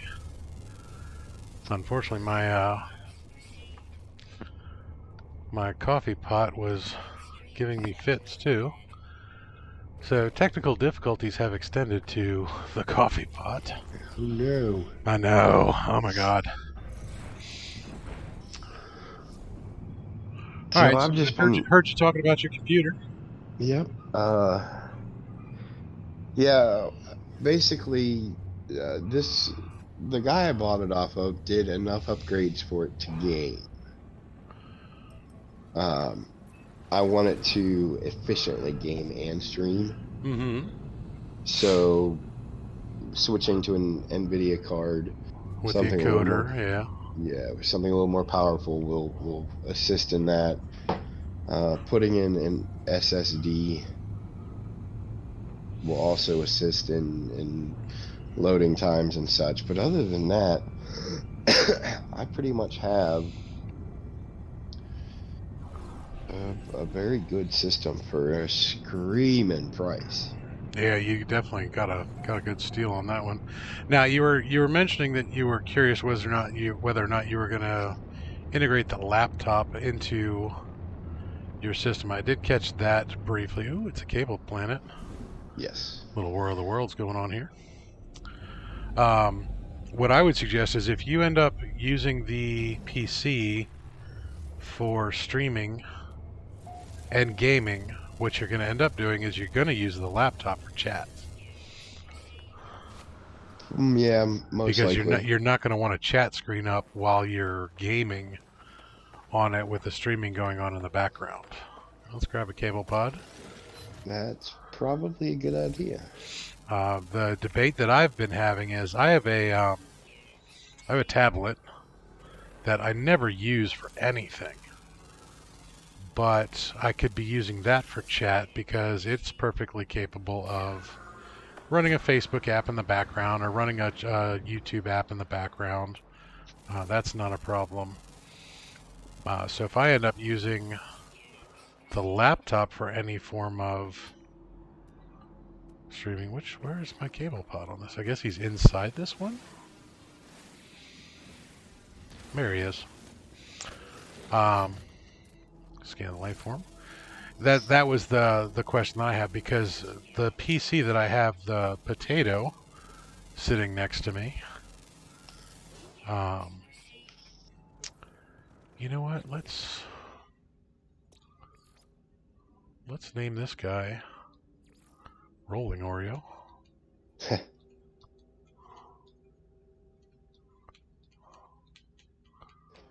Sorry guys, squirrel moment. There you go, Davante. We got rolling Oreos on this planet. The Potato that I have that's sitting next to me has a crap Ethernet card. It's a 100 meg card, so it's 1/10 the speed of a gig card. Even if it's plugged in with an Ethernet cable, it doesn't. It takes a 20-second YouTube delay and makes it a 35-second YouTube delay, which just doesn't work for streaming and trying to chat with people. If you take half a minute to respond to them, that's no fun. That's no fun at all. Whereas the laptop has the gig card in it and the 5G wireless, so that's almost instant catch up. I mean, the lag is so much that I can use the PlayStation remote to play with no noticeable lag. Like, I could actually play Apex on this and still be functional. Games like No Man's Sky, you don't have to be dead on with the delay or anything else like that, but it's still got to be pretty close. Otherwise, you have too much lag where you're trying to get to stuff and you become a domino pancake or something like that. But when I do that, I can't. I wouldn't be able to stream off of it, game off of it, and chat off of it. That's why you see a lot of the streamers, they've got a three-pronged setup normally, especially if you're doing a console, where I've got my TV in front of me for the console, I have the laptop to my left for the streaming, and then I have the PC to my right, which should be the chat one, but it's not. So I'm going to start using my tablet that I've been neglecting for oh so long, and use that for the chat aspect of things, at least so I could see it. So I still have some upgrades that I need to do as well. And I do, since you started talking since you got your local guy with the refurbished equipment, I'm going to talk to my guy that has the refurbished equipment. I was telling Reaper that I have a local company that refurbs computers, but we also have a few technology companies. We have Concurrent Technologies, we have Northrop Grumman, we have DRS Signal Solutions, and we also have University of Pittsburgh Johnstown here, that every year they all do computer upgrades. So this local computer company, he gets very similar systems to what Reaper acquired, that instead of going to the dump, this guy pulls them apart and recycles parts and sells them or donates them and does all sorts of stuff. So I might be able to get something fairly similar. That'd be super cool, and it would keep stuff out of landfills. Yeah. Which is the whole reason Twiggy was actually sending us computer parts. Because she did an upgrade on one of her PCs and didn't want to send her used computer parts to the landfill. You got to be eco-friendly with a lot of these things, because computer parts have got some really nasty shit in them. We don't want actual cadmium going into the landfills. Well, good night, Caroline. Thanks for hanging out. Oh. Have a good rest, hon. We'll see you around. Always appreciate the visit. Space coffee was a lie, Mary, because Timo smelt it, but Apparently nobody. somebody was making something that smelled to me like coffee. Now, here's the downside of my house. My studio/office is on the 3rd floor of my house. And smells take a while to travel up here. What might have actually happened is one of my kids may have made microwave coffee, like one of those cappuccino crap thingies. Ah, And by the time I got downstairs, I thought a pot of coffee had been made, and that was not the case. So I had to brew stuff. So actually, now it's kind of funny. Now that I've said that, I can smell the space coffee that I brewed when I was downstairs. I didn't have time to just sit there and wait for it and make you guys listen to Reaper talk tech stuff for 20 minutes. So I'm actually going to have to take another break in a few minutes and go get my space coffee that is not a lie. before it is in fact all gone. Well, there's only one of my children home now, and he is welcome to some of my space coffee because he knows better than to drink the entire pot. Ah, I was actually kind of surprised he hadn't made, because I'm talking about Zane Potato, our mod that's never here, yeah, Colin. yeah, that I've never seen. Yeah. Um, it's kind of funny. He actually he spends so much time online because he's a gamer as well, and he does other things. But yeah, he's the hermit that never comes out of his room. But he's also a huge coffee drinker, just like I am. We have a lost red planet. Ooh, that one looks interesting. Let's take a look at that one. But he knows better that if I brew a pot of coffee, if you drink the last of the coffee, somebody's gonna die. Somebody's gonna die. Somebody gonna get hurt real bad. That's it. That's it. One of my favorite comedians is Russell Peters. Russell Peters, not familiar with that comedian. Oh, he's hilarious. See, when I was driving over the road, I in fact could not survive without satellite radio. I've been a satellite radio subscriber for almost as long as it's been around. And I listen to a lot of stand-up comedy and stuff like that.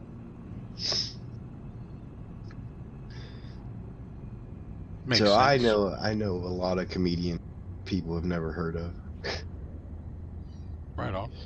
Yeah, see, the joy of satellite radio is that's something that was built and designed for over-the-road truckers.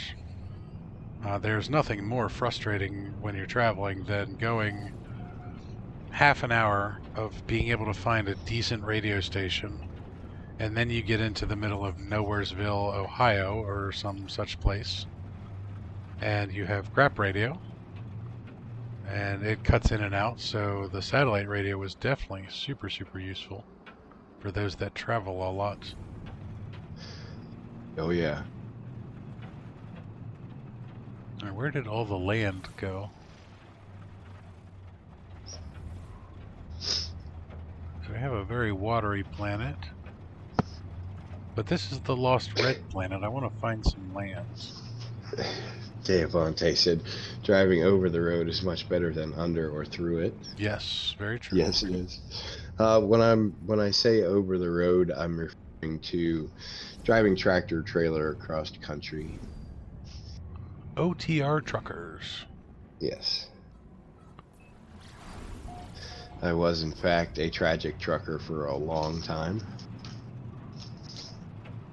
Oop, I think I found some land. Alright, so this is going to be one of those red planets. The Kool-Aid planet. With the really weird color schemes. Hard to tell at night, but I bet you this is going to be red skies.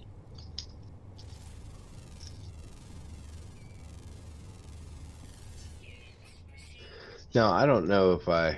oh, Davante had a CDL. Very nice. I didn't know that. Now, I don't know if I told you guys, but I'm going to... kind of for reference, especially since Timo is going to go talk to his local computer guy. I'm going to tell you what I paid for the systems. The laptop, which, like I said, pretty much out of the box, the only upgrade really is an SSD. It was $300, and it will run most games.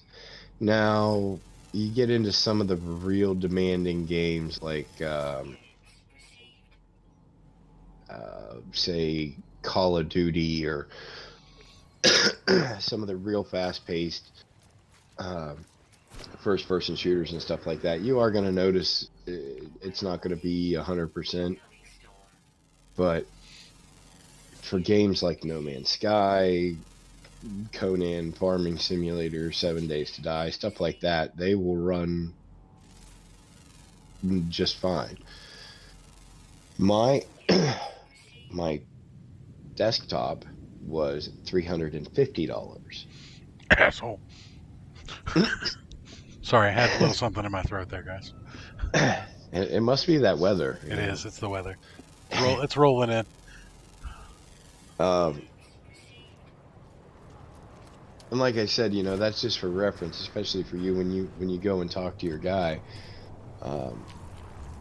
If he wants to charge you any more than that, we can always hook you up with my guy. Yeah. It's always good to have different options and know some different resources. And like I said, I mean, if you end up with this system, this Dell Precision, I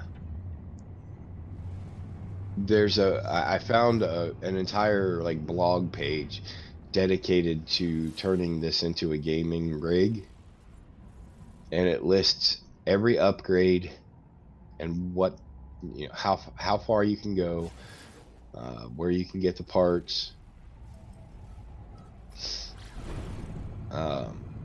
stuff like that.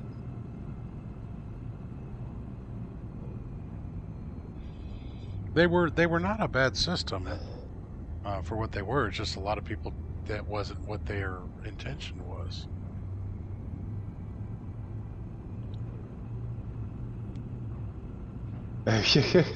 Davante saying I robbed that person. No. To be honest, the guy, he's not out trying to get rich, but he could. I mean, he could ask a little more money.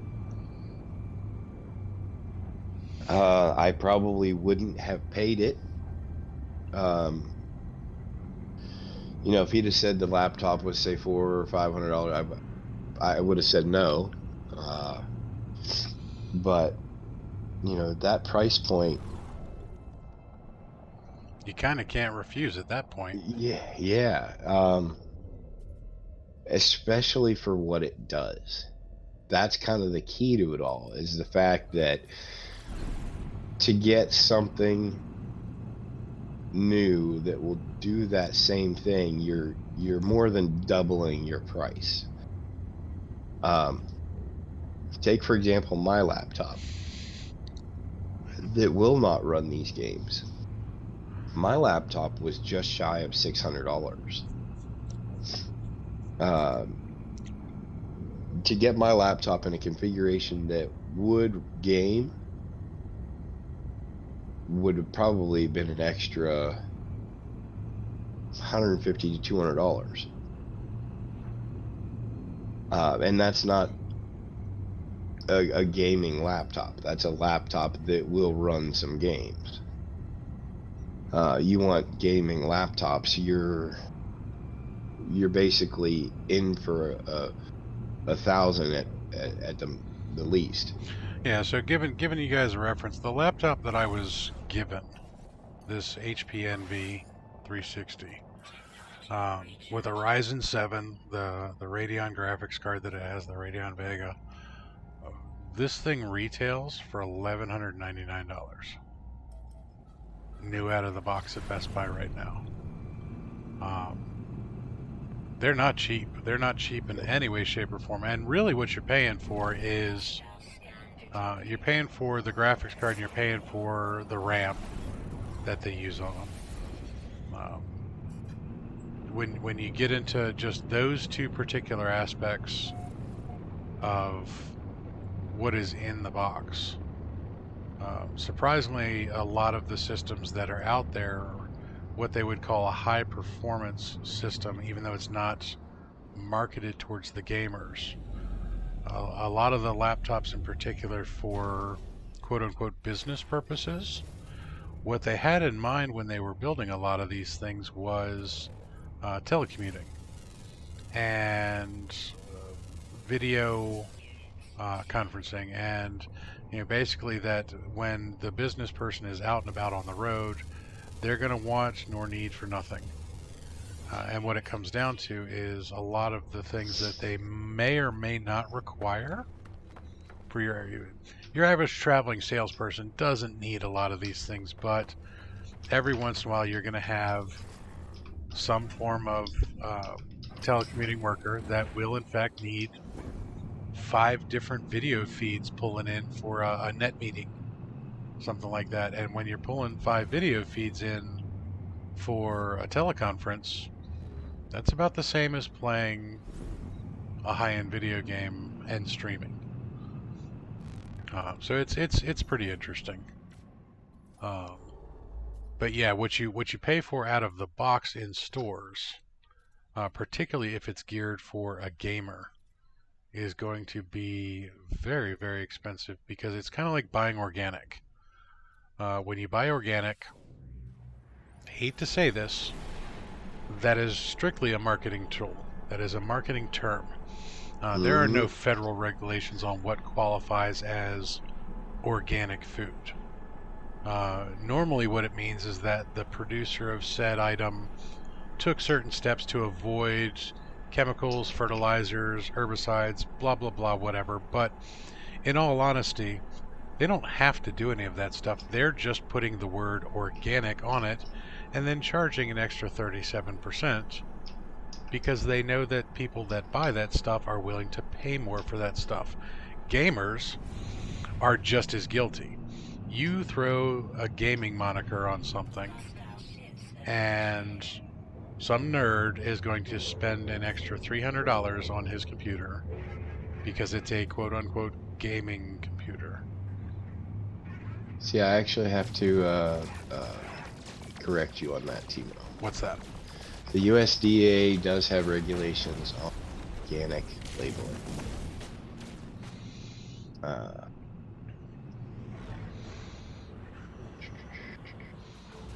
Yeah, if you're not certified, you must not make any organic claims. Where did I see this?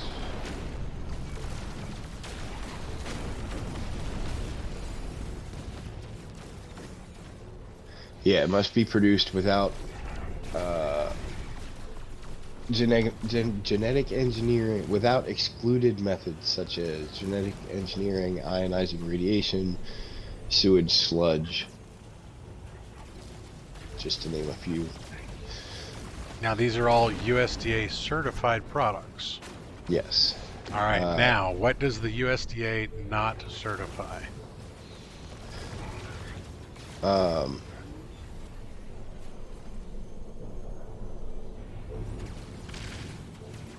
I don't know. All right, first off, the USDA doesn't certify anything not grown in the United States. That is the United States Department of Agriculture. They only handle things in the U.S. They also don't do prepackaged items. So let's take, for instance, a Lender's Bagel. Lenders makes organic bagels, but nothing that Lenders puts in them is actually grown or produced in the United States. And it's a bagel. Not like we're talking about beef or fresh veggies type of things. So they have no way of saying you can't say organic on that. And the USDA's regulations that have come about are actually very, very recent. Because there was a huge uproar about people saying, oh, well, this said it was organic, but it was just, it was GMO. That's another thing that's very strangely regulated.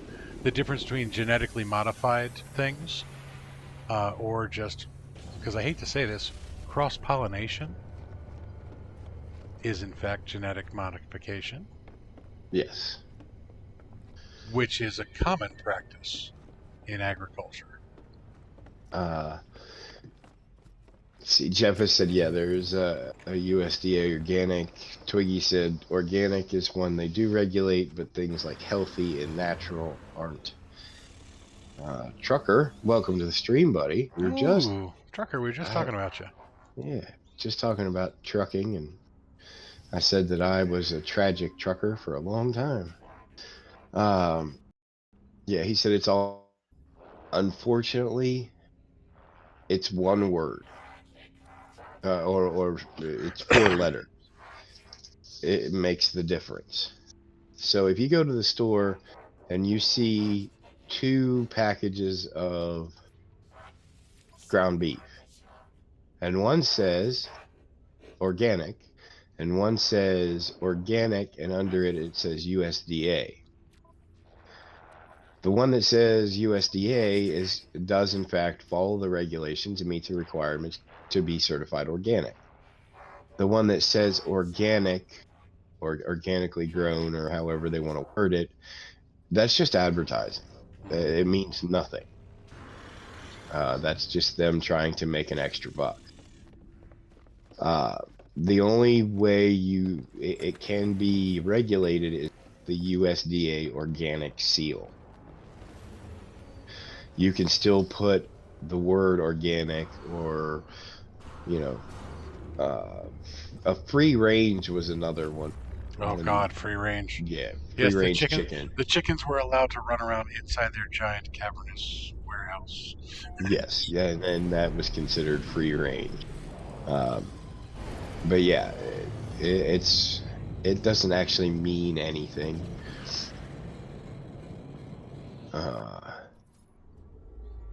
Okay, so you know what I'm actually going to do here?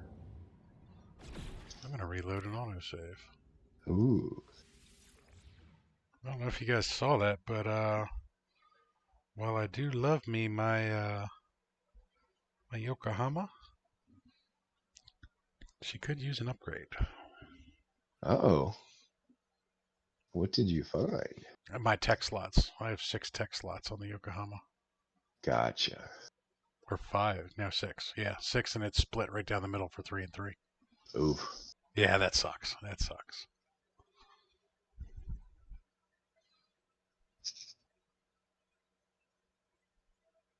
Antibacterial on the packaging. There you go. Yep.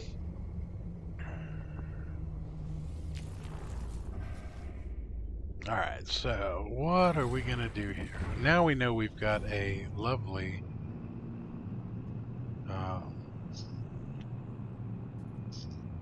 we have a capital ship engagement.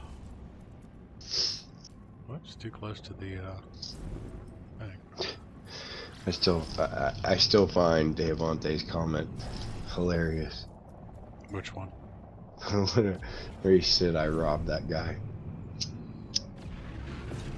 Well, see, that's the other funny thing, Devante. If you think about it, this guy sold Reaper a laptop and a desktop for a certain price. You know that guy didn't lose any money. So if he sold it to Reaper for $300 or $350, probably paid $100 for it. Or if he was really, really lucky, he might have gotten paid to remove them and refurbish them. Now I know he didn't get paid. He did tell me that he buys them, but he buys them in lots. So Thumper is full of stuff. he may only have spent, by the time you divide it up, he may only have spent $50 on that laptop, or maybe a little more desktop, maybe even $100, and he's got $50 in the graphics card. So I mean, he's definitely making money, and I can't fault him for that in the slightest. That's his job. Yeah, that's what he does. Like I mentioned, I don't know if I was telling Timo if it was on stream, but I walked into this guy's house, and first he apologized for the mess. Like, dude, I got 3 kids. You have no idea. But he apologized for the mess because he has computers and parts everywhere. He's got stacks of laptops leaning up against the couch, and just you can tell that's what he does. He works from home. He refurbishes these and sells them. He repairs computers. That's his business. So yeah, I can't fault him for making money. So although I didn't rob the guy, yes, I did get a screaming deal. I'm very fortunate, very lucky that I found it. And I hate to say it, but it was all due to my wife wanting another computer. How's it going, Craft Bro? Welcome to it, buddy. Welcome to What's it. up, man?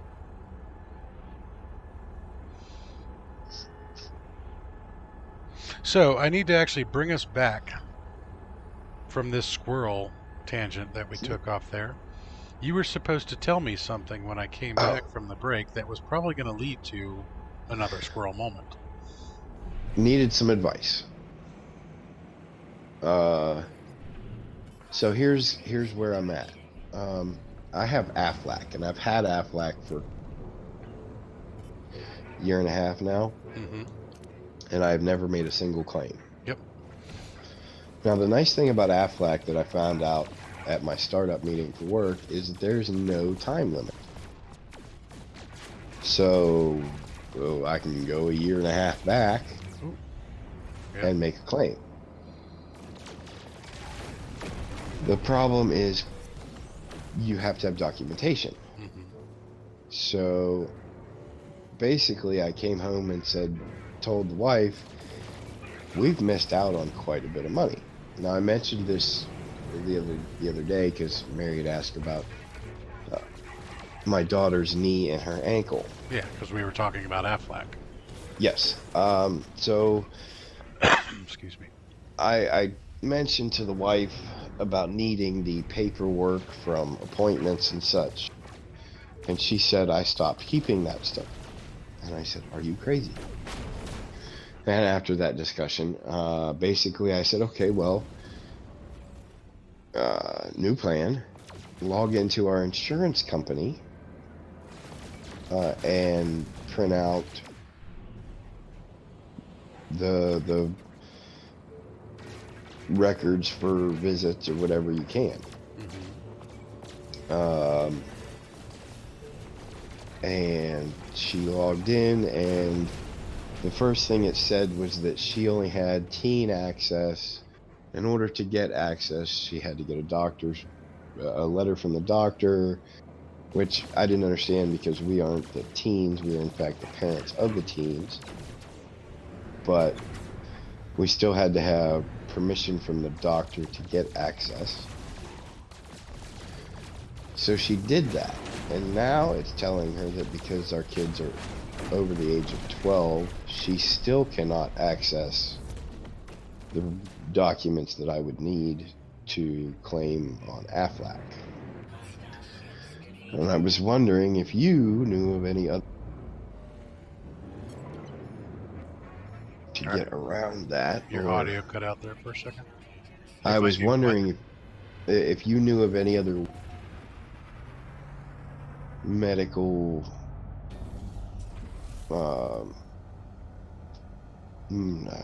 I guess medical records from, say, like, because basically here's what we're looking at. We can go to the PCP and get those records without too much hassle. Hmm. What I really wanted was the urgent care visits and the ER visits. Okay, you're probably not going to be able to get it through the insurance. Is probably where you're running into the issue. You should be able to get the records of the visits directly from urgent care, the ER billing department, and everything else like that. The moment you involve your insurance company in trying to get these records, they are bound by HIPAA violation or HIPAA regulations. That's not something that most people, even within healthcare organizations, are familiar with. So while the insurance should have all of that documentation, to get to somebody that knows how to bypass the company's policies to send that to you is going to be annoying. You're going to go through 18 different people in a call center before you actually get in touch with anybody from your insurance company that knows what the hell they're talking about. I would suggest going direct to the urgent care facilities and the ER billing department because you'll just get it that much easier and faster. All right. And so long as you can show that um, you are in fact the responsible party for the billing and the legal guardian of said children, there should be no problem with them divulging that information, especially since you're not asking for actual medical records. What you're asking for is proof of services. You're looking for the bill. And if you're the one responsible for the bill, you are in fact entitled to all of that billing information. All right. I'll have to try that. Yeah. The easiest way is Because I would just call the urgent care and say, hey, this is um, this is Fear the Reaper, father of little baby Reaper, because I don't want to say your name or your kids' names on the stream. Tell them who you are and that you are trying to get the billing information so that you can present said information to AFLAC. That will help them right off the bat. They'll go, okay, so we're not trying to send this guy any actual medically sensitive information about minors. You're just looking for the billing aspect of it. yeah. That's my suggestion. Uh, I'm not, because what we're talking about here, an unsubstantial amount of money.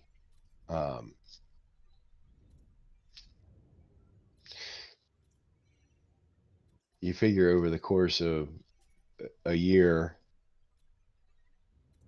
especially with like I said, with my daughter being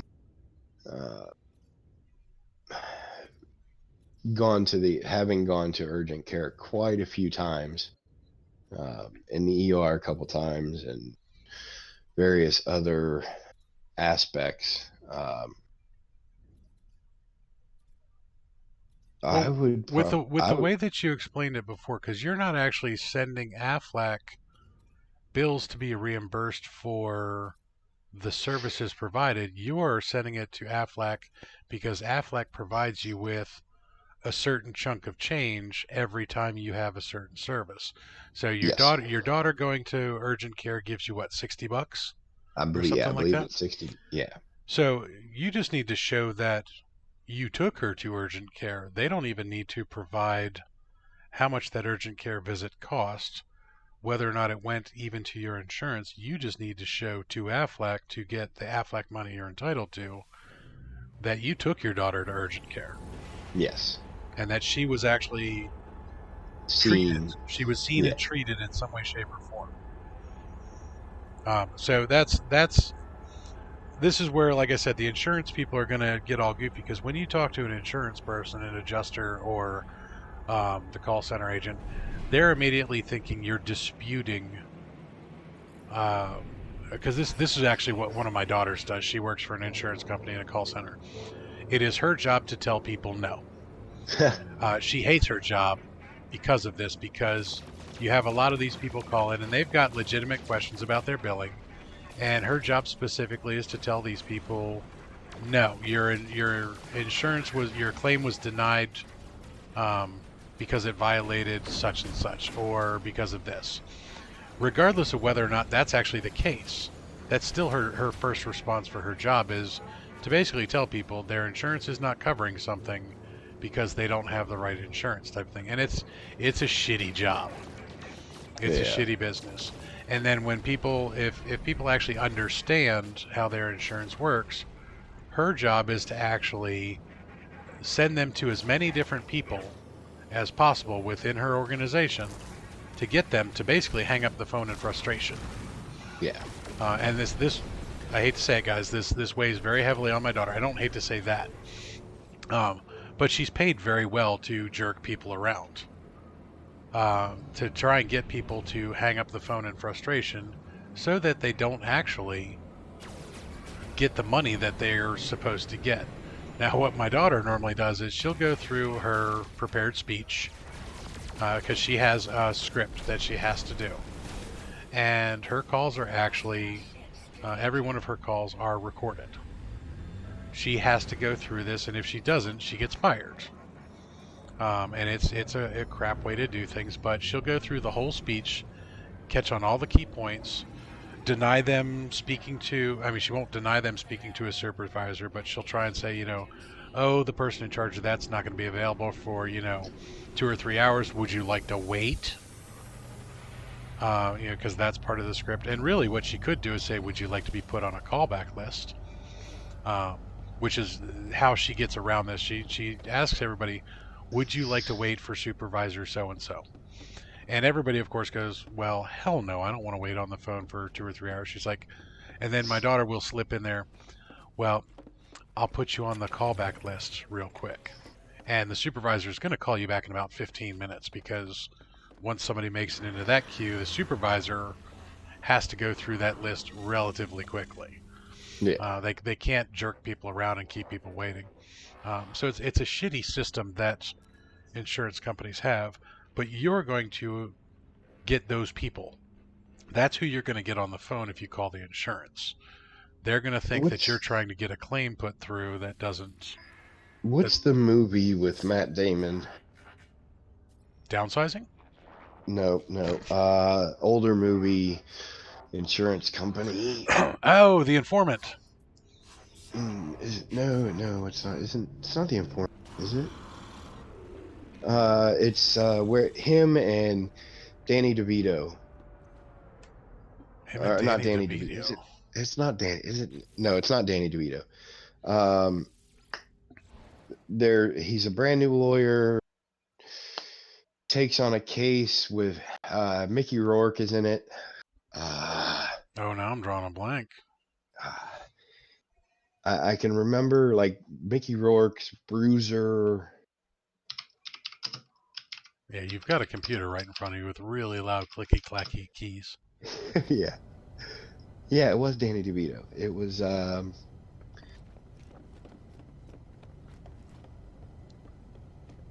not the Rainmaker. All right, why did it put me in that ship? Yeah, here it is. It is what? That doesn't sound right. But Now I'm curious. Now I'm curious. Matt Damon, Danny DeVito. Where's the description here?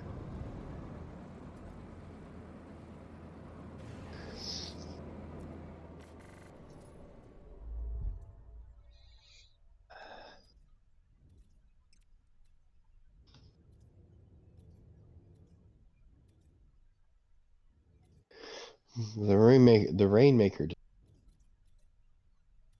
Damon plays Rudy Baylor.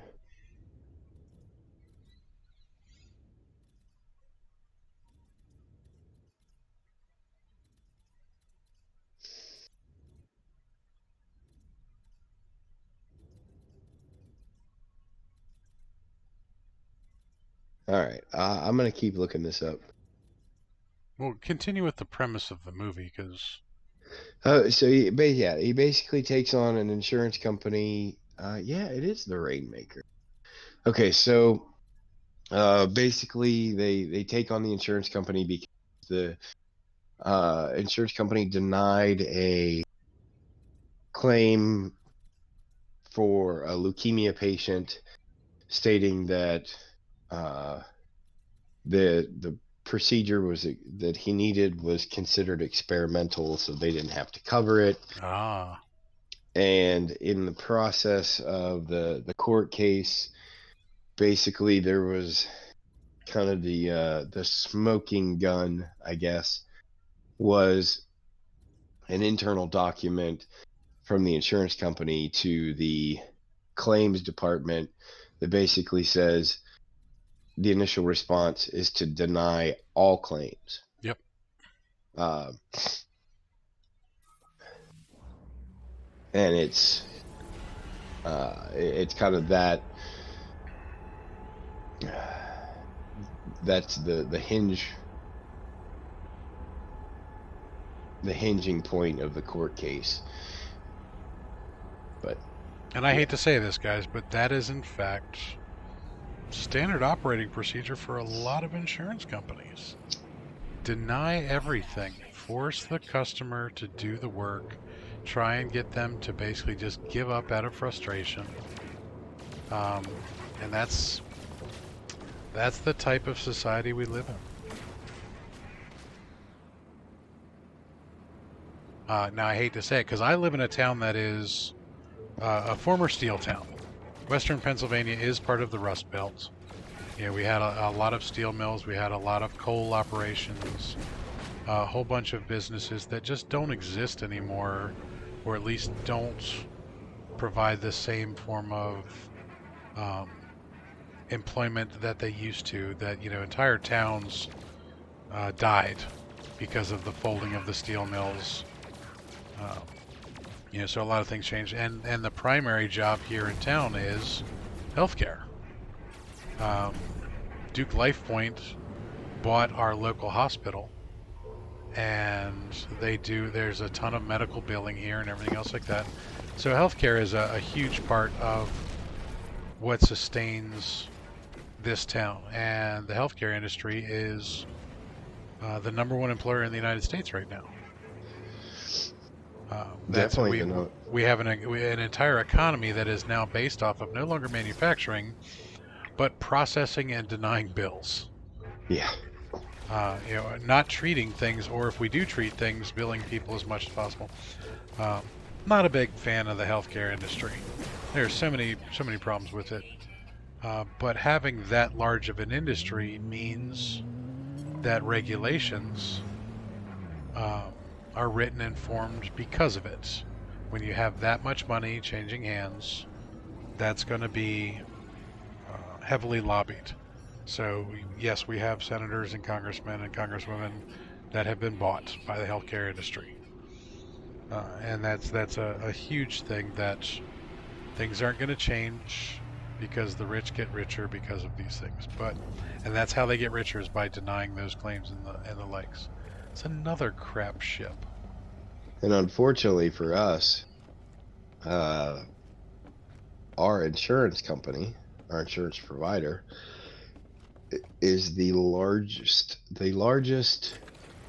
medical entity in the country. We have UPMC insurance. UPMC, Well, they're they brought pretty by much Blue cover Cross Blue Shield. they pretty much cover the gamut as far as the medical industry, everything from insurance to research to providers. Uh, What's that V looking UPMC for? UPMC actually stands for University of Pittsburgh Medical Center, because UPMC started as just a hospital and has since grown to one of the, or not one of the UPMC is the largest medical. I say entity because like I said, it covers every part of the healthcare industry. Uh, and when you're that big, dealing, an individual trying to deal with a company that big is almost impossible.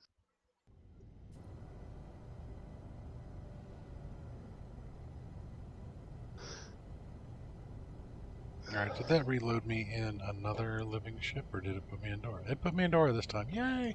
Alright, we're going to make one more jump, guys. I'm going to test out one more capital engagement. Of course, this is how I ended up with the Tangerine of Doom last time. I said that. Oh, alright, just one more.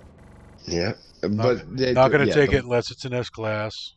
the one more on the Tangerine of Doom, if I remember right, there was like 4 or 5 one mores. No, actually, the very last one when I took it was me saying this is the last one. I'm only going to take it if it's an S-class.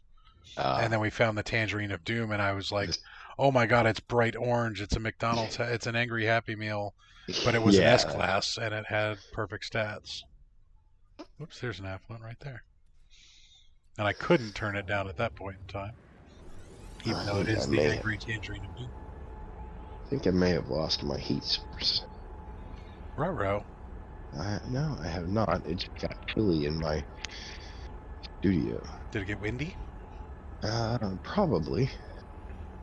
See, now, one of the downsides to moving into this particular room in the house, this one has not been insulated. Whoa. Almost smacked right into the back of that one. Alright, this is not a max size.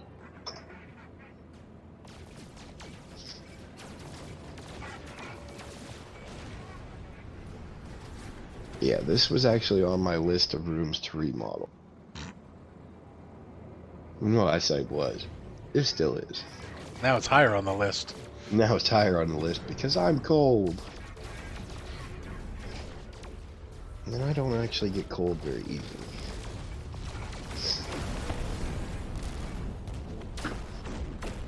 Alright, this is going to be a very blue and yellow freighter.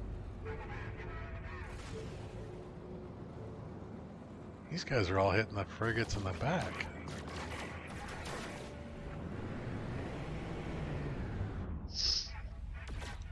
Unfortunately, I have made remodeling this room kind of harder on myself. Because when I built my workbench, I built it to the wall.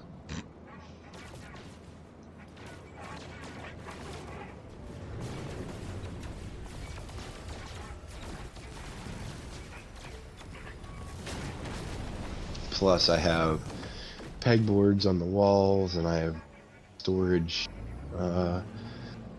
modules on the walls and stuff like that. Escape is possible. Why would I want to do something silly like that? Yeah.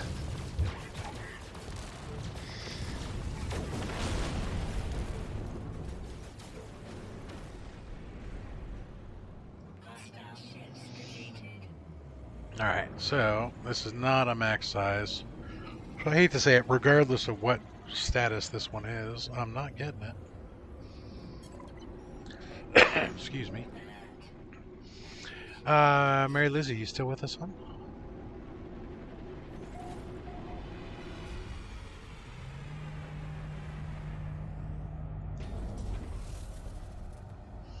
Oh, it's an A33-9. Son of a biscuit.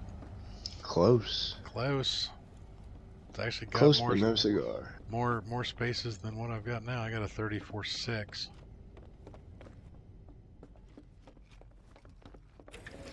But the Yokohama has to be the large ship. That's the problem. Yes. By lore, the Yokohama was actually the biggest of the three. I'm going to have to sit down at some point with all the spare time I have and read those books. Alright, so this is the part that gets me. Watch when I compare the technology between the two ships.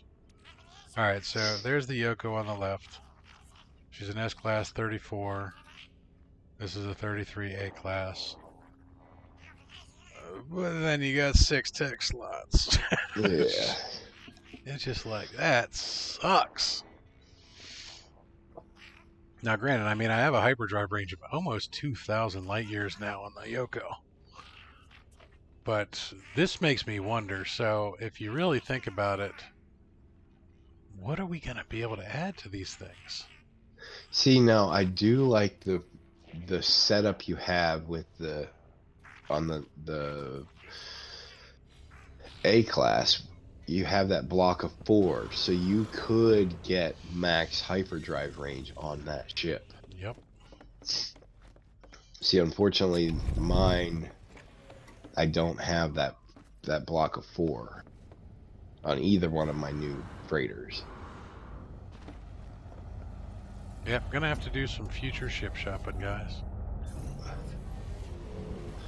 But again, yeah, they gave us 9 tech slots. Technically, we have 8 pieces of tech we could install. Why the extra slot? Why the extra slot? They normally screw us out of slots. That's normally what they do. And normally we're having to pick and choose. Oh, look at that. There's another freighter engagement in here.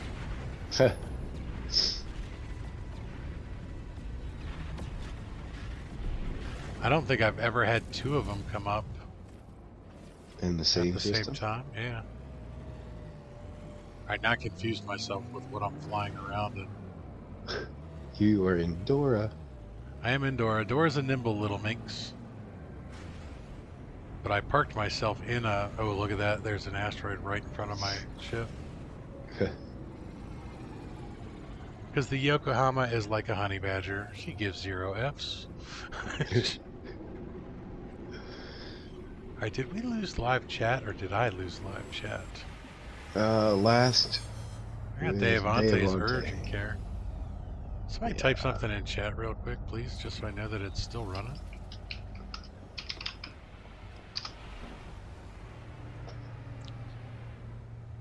Yep, testing. Testing. 1, 2.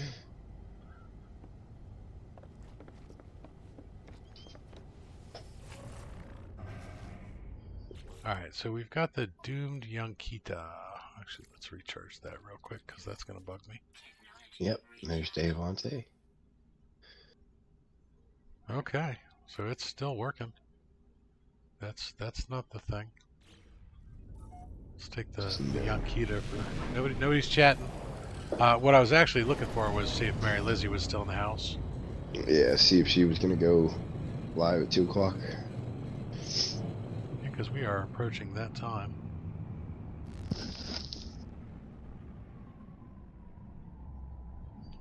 Alright, so that's the first freighter that I spoke to.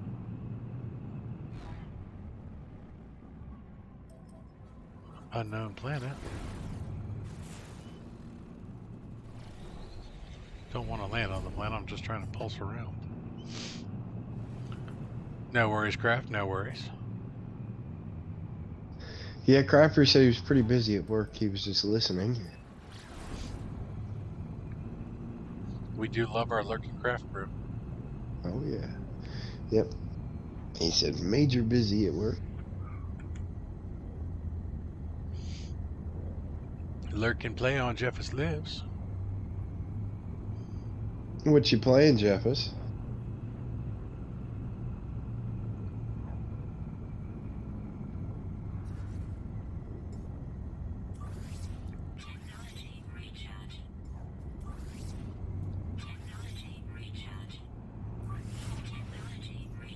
Recharge all my stuff while I'm flying. Recharge all the things. All the things. Alright, so haven't got any... Oh my god. Alright, so as I'm getting older, my yawns come so much faster. Yeah. Like, literally, mid-word, just bam! Can't resist it. No Man's Sky, of course. Gotcha.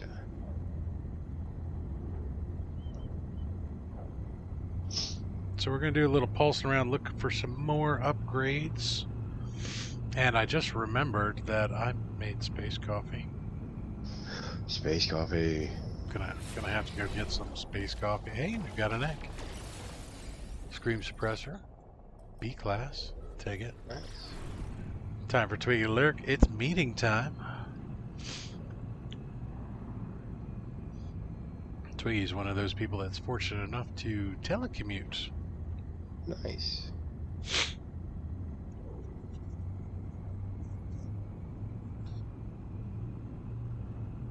I'd love to be able to telecommute.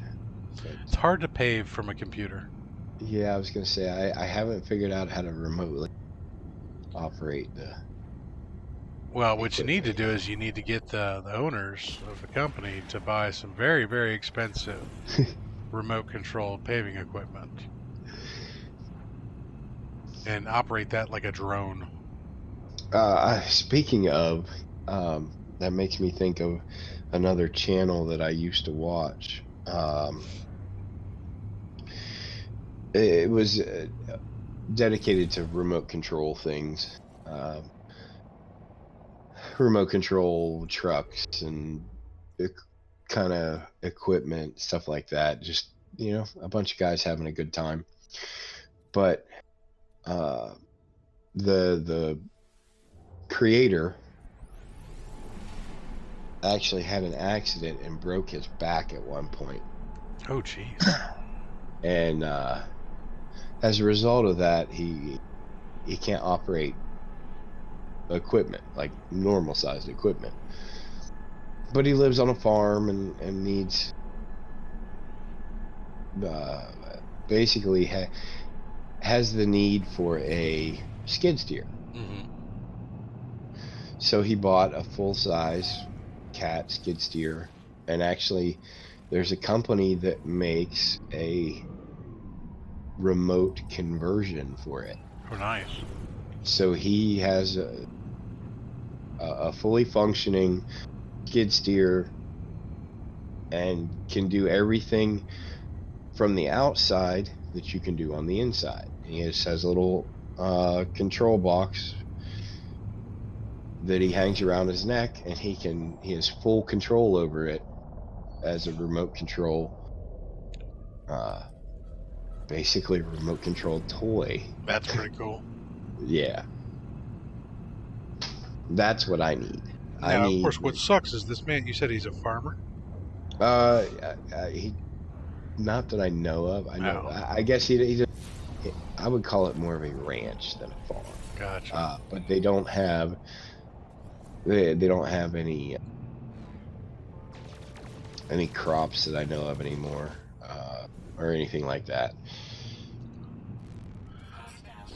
I could just imagine him mucking out the stables in a remote control bobcat skid steer. Yeah. Horses are just sitting there looking at him going, huh?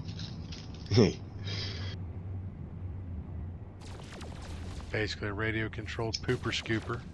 Mm-hmm. Right, there's only one ship. I'm taking him out. I would have way too much fun with something like that.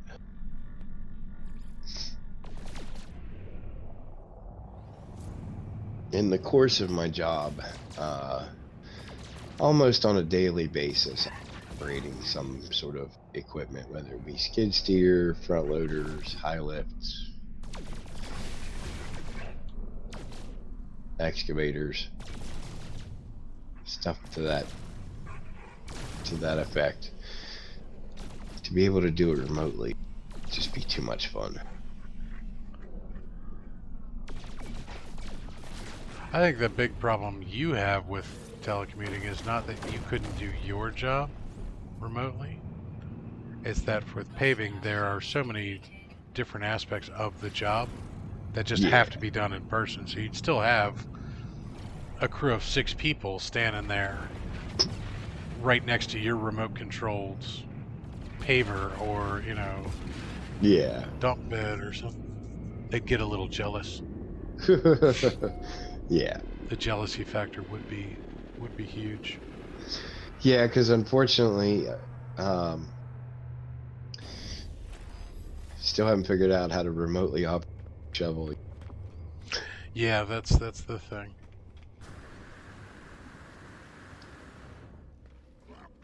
Although there is that joke that uh, the Chinese have figured out a way to put half of PennDOT out of business. You know how that is? How's that? The Chinese invented a shovel that will stand up on its own. Oh, all the poor PennDOT supervisors wouldn't have anything to do. Yeah. The joke is, and I'm sure it's the same in every state, but the joke is that anytime you see a state crew working, you have one guy working and four guys leaning on shovels watching him. Always. So Always. yeah, the Chinese have figured out how to put half of PennDOT out of business. All right, so I'm gonna go ahead and park myself right here so that you guys can at least see some ships flying while I go get some space coffee. I'll be right back. All right.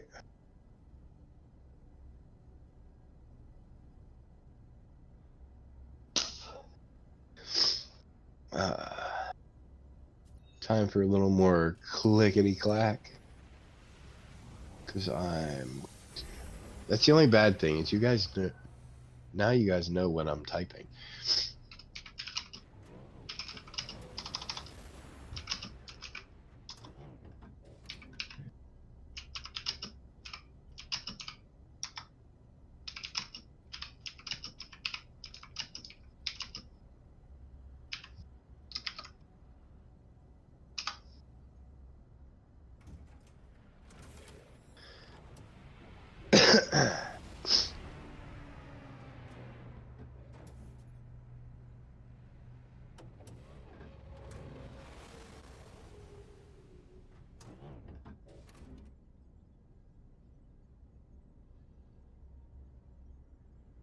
Has some shuttles coming and going.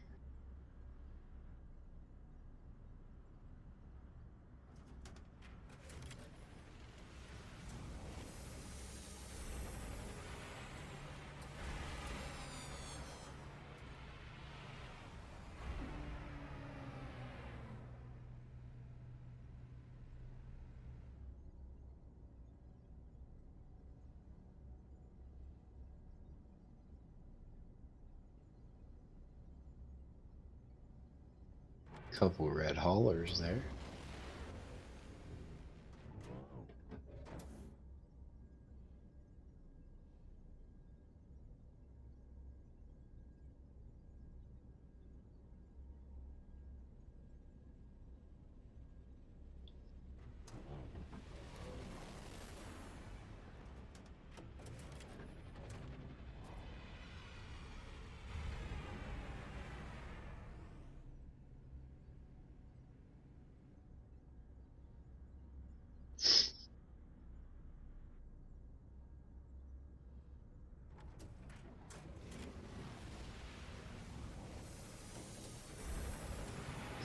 That's a very green looking fighter.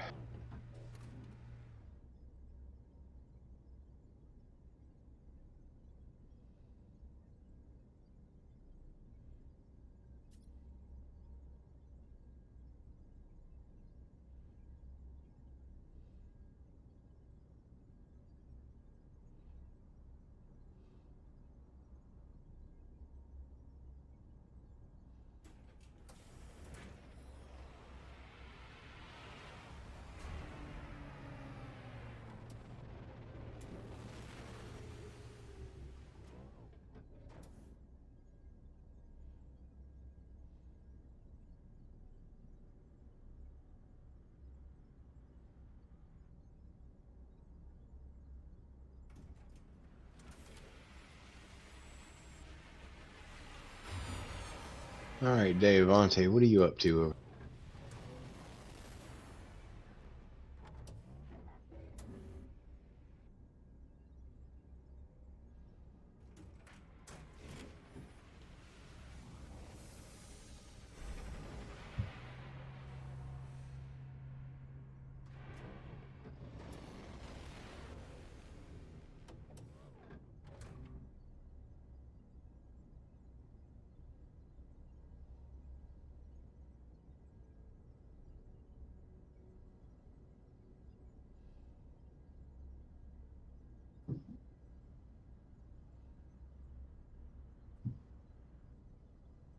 And back again, Native Lady came by with lunch. Ah, very nice.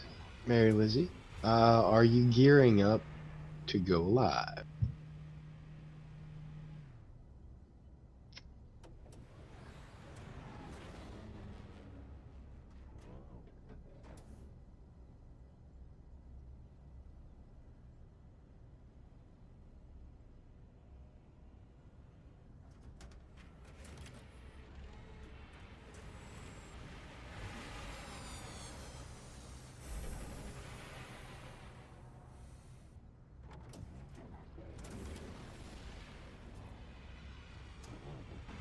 I apologize for the delay on that.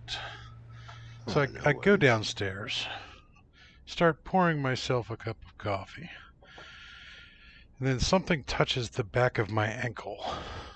Oh no. It's cold and wet. And I'll admit I screamed like an 8-year-old little boy because I didn't hear anything approaching. I didn't know anything was there. And I turn around, and there is my 15-year-old dog, who is dumb as a box of rocks, deaf as a post, only concerned about food and sleeping. Love Aw. Bingo to death, but he apparently saw me come downstairs, followed me into the kitchen, and stuck his cold, wet nose on the back of my leg Ah. to tell me, Dad, I gotta pee. So I had to take Bingo out for a minute there, guys. I apologize. When the dog has to go, the dog has to go. Alright, Mary Lizzie is powering up the PC now. Alright. Yeah, gotta do what you can for the puppies. He doesn't ask for much. He's a good dog. We love him to death. It's a shame he can't hear anything. But that's also a blessing in disguise. Because he's no longer afraid of fireworks. Because he can't hear them. And he's a very gun-shy dog. Ah.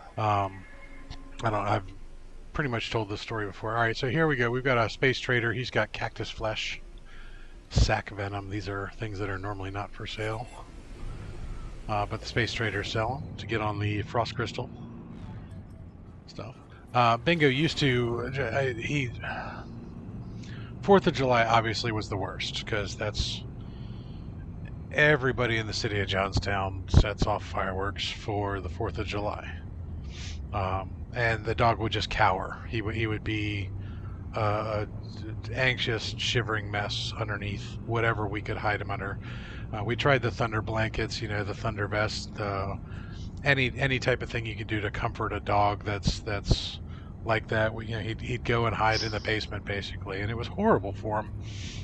We felt really, really bad. But the other bad thing about Johnstown is it's not just the 4th of July. New Year's, Thanksgiving, Christmas, little Susie's birthday, tax time, whatever reason these people can find to spend their hard-earned money on fireworks, they do. And they let them off all the time. And we also have to play the game every once in a while of fireworks or gunshots, because we have the interesting distinction of being a very depressed city, and we have a huge heroin problem here. There are 2 parts of the city that have they actually have true gang activity, where the drug dealers are constantly fighting it out. Now, you wouldn't think in a city of less than 20,000 people you would have rival gangs, but we do. And it does in fact lead to gang violence and shootings, which is horrible. But so we have to deal with actual gunshots every once in a while as well. So unfortunately, Bingo was getting away with that. But with him losing his hearing, we no longer have to deal with that. The unfortunate thing is now when you tell him to come here, or if you say Bingo food, snap your fingers. It used to be that we could snap our fingers. Like if somebody dropped something on the floor, and with small children, Cheerios. Yes. Cheerios hit the floor all the time. Bingo loves Cheerios. And Cheerios are not bad for a dog, really. So we would let him eat most anything that hit the floor. it was pretty much if it's on the floor, it's Bingo's. Unless it was something like an onion or a piece of chocolate or something bad for a dog. But now the only way to get his attention is to go open up a can of cat food because he can smell you opening that. Touch a container of peanut butter because he can smell you doing that too. I don't know how he smells us doing these things, but he does. All he has is his amazing sense of smell. We're going to jump here, totally random.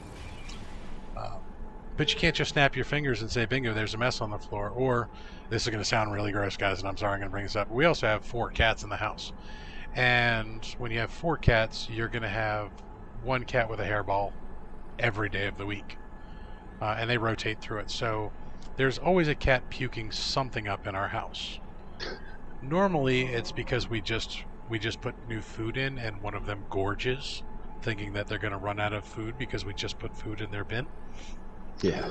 And it's normally Peanut, the fat cat. He'll hawk up a half-digested chunk of cat food on the floor. And of course, being a cat owner, anybody else that owns cats knows that you normally find those by stepping on them. Yep. Bingo used to hear the cats making that sound and would automatically go and investigate and normally eat whatever the cats decided to expel. Doesn't hear it anymore, so now we find them by stepping on them, which is gross. But, you know, such is the life of a cat owner. And a dog owner. But Bingo is not known for nosing people to let them know he's there. He's normally just underfoot. But he stuck that cold, wet nose right on the back of my ankle. It scared the bejesus out of me.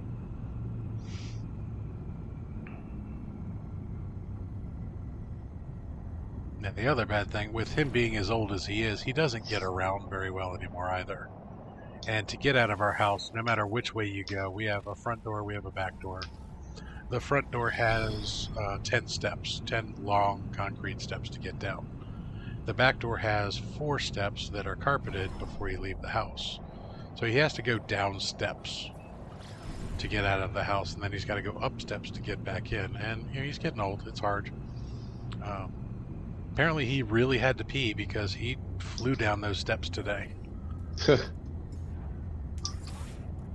Which is good because he's also developed another habit of peeing by the back door if nobody's around. And you can't really fault him for it. He's at least going towards the back door to try and get outside to pee. Just can't hold it anymore because, you know, he's 107 in dog years or whatever. He's a good boy, though. He's the best boy. We love our Bingo.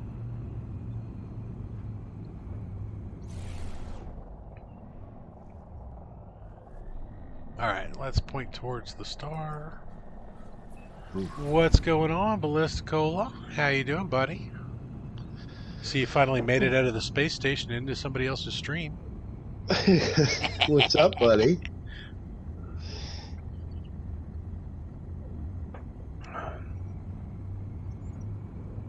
We were giving you mad props earlier. Now we got to give you mad crap. Yeah, because you're here. And you're here to defend yourself, so we got to give you a load of shit. The mad props were for your numbers discovery on the ships, and of course, Starbug.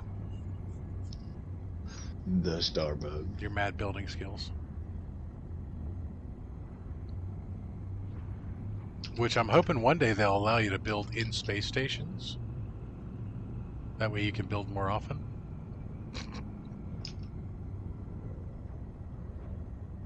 I know, I'm a horrible, horrible person. I like Cola, though. He's one of my favorite streamers.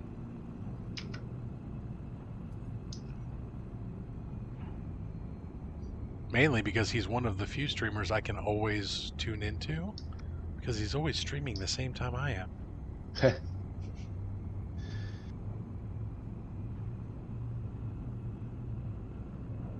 I got jokes today. I got jokes. I got a fresh cup of coffee. That's why I got jokes. And Reaper, I gotta say, You can Yes, straight sir. up kiss my butt on the weather you're sending me, because it is coming right at me from the northwest, which is where Reaper lives in relationship to me, and it's getting cold quickly. It was 50 degrees this morning here, and it is probably about 35 now. And those clouds look like they're gonna drop some snow on me soon. Oh yeah. Well, like I said, I mean, it hasn't. It didn't really stick too much, but it literally was driving snow uh, straight down right quick and in a hurry there for about a half hour. Now it's just cloudy and kind of Yeah, we have the but it meh is weather. cold. Yeah. So I've been trying to do a little bit of research Hmm. on the processor I have to kind of give you an idea of what you might be looking at. And the processor I have is the Xeon W3670, Hmm. which is basically equivalent to an i7 3770K. So it's definitely not a slouch. No, you actually have a very similar process to my Ryzen 7, because I have a late generation Ryzen. Yeah. It's not a bad processor to roll into. I also was looking on eBay, and it seems that the laptop that I got was a freaking steal. However, the desktop workstation that I have seems like you can get relatively cheap. Now, I haven't found one with a 6-core processor like mine. These are mostly quad cores. Excuse me for a second. No worries. So I've landed on a shell-strewn planet here, and I did it at night because I'm looking for that right there. That little dot is what I want.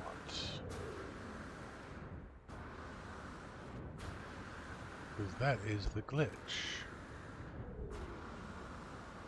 So much easier to find at night. I had to sneeze. Bless you. Thank you. So capillary shell.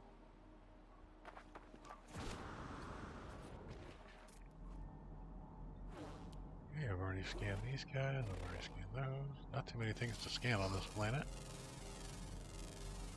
I don't know why I'm accumulating glitches these days. Probably because I'm just going to dump them all off on somebody in the near future. I really need to get back to that build.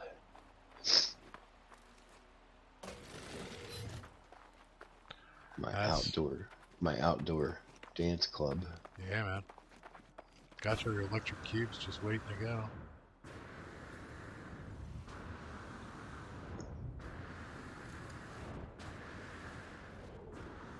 Oh, you know what I haven't done today? What have you not done today? Don't want to do photo mode. Want to go third person. It's fabulous. Mary Lizzie told Bethel she was sending her snow. It was too windy for it to stick yesterday. Ah. Well, you know, Mary, since Bethel and I have found out that we actually don't live too far from each other, if you send her snow, I'm probably going to get it too, which means I'm going to have to yell at you. Aim north. Northerly track. Send it right towards Cleveland. That's fine. Oh, we got to space the Gek. Nice. Hey, Space the Gek. 07 Captain Bob. We have not been utilizing chat commands all day. We have not. Let's drop some chat commands, shall we?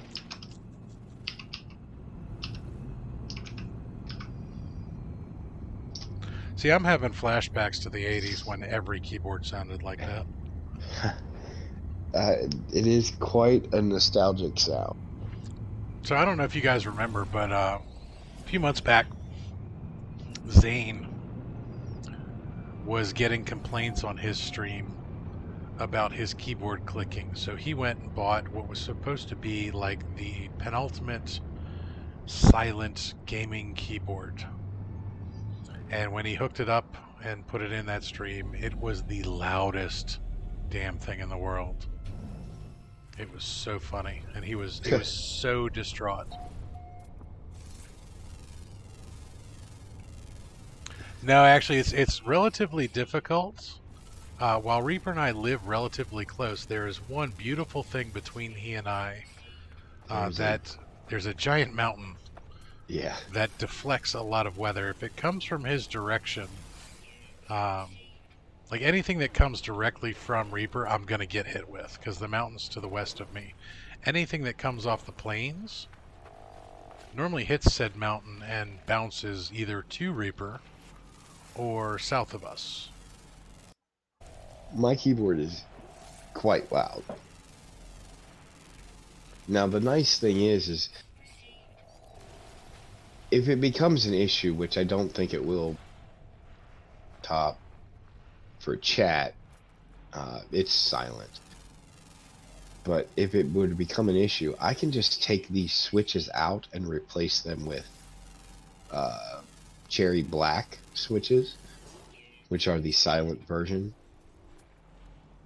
But personally, I bought this keyboard because of the click. I want the click. Well, from a personal preference, I can tell you that's fine. I will warn you, though, from a streamer's aspect, in chat, that's going to annoy the ever-loving hell out of people watching your stream. Yeah, well, that's why I said, once bring the laptop in. I have not moved it out of the living room because I don't have anywhere to put it. I had to move my 3D printer since I couldn't buy the stand. Now, the stand that I want will actually mount to the side of my workbench, and it will hold the monitor and the laptop, so I'm not taking up any extra space. But I had a momentary lapse in judgment and bought the pistol instead. It happens. Yeah.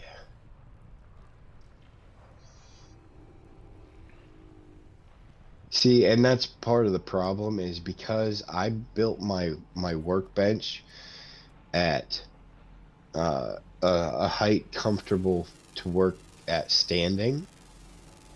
Now that I'm sitting in the chair, my keyboard is about 1.5 feet in front of me, but it's directly in front of my face. So my mic is going to pick it up extremely well. That's another funny. Yeah, and that's another thing I could not upgrade. Is my headset. I had to fix my old one. My wife laughed at me and said, "Why don't you just buy the new one?" And I said, "Because I bought the pistol." And she said, "I don't care, just buy the new one anyway." And I said, "No." I don't know if I told you, my headset actually broke. Yeah, you said you had to fix it. Yeah, I did tell you the ear cup basically came off of the headband, and what I did, because it got to the point where I couldn't even wear it, just the pressure from it being on my head would open the plastic enough for it to pop apart. Oh. So what I did is I have a large assortment of adhesives, probably more than I should, but I have this UV cured adhesive that I use to fix my youngest, to fix Reed's glasses. because they break a lot. Mm-hmm. So I took fishing line and I wrapped it around the part that kept opening up, and then I used this UV adhesive to solidify the fishing line. Yeah, I gotcha. Yeah, yeah. Which, believe it or not, is actually what it was designed to do anyway. This particular adhesive was designed to tie fishing fly.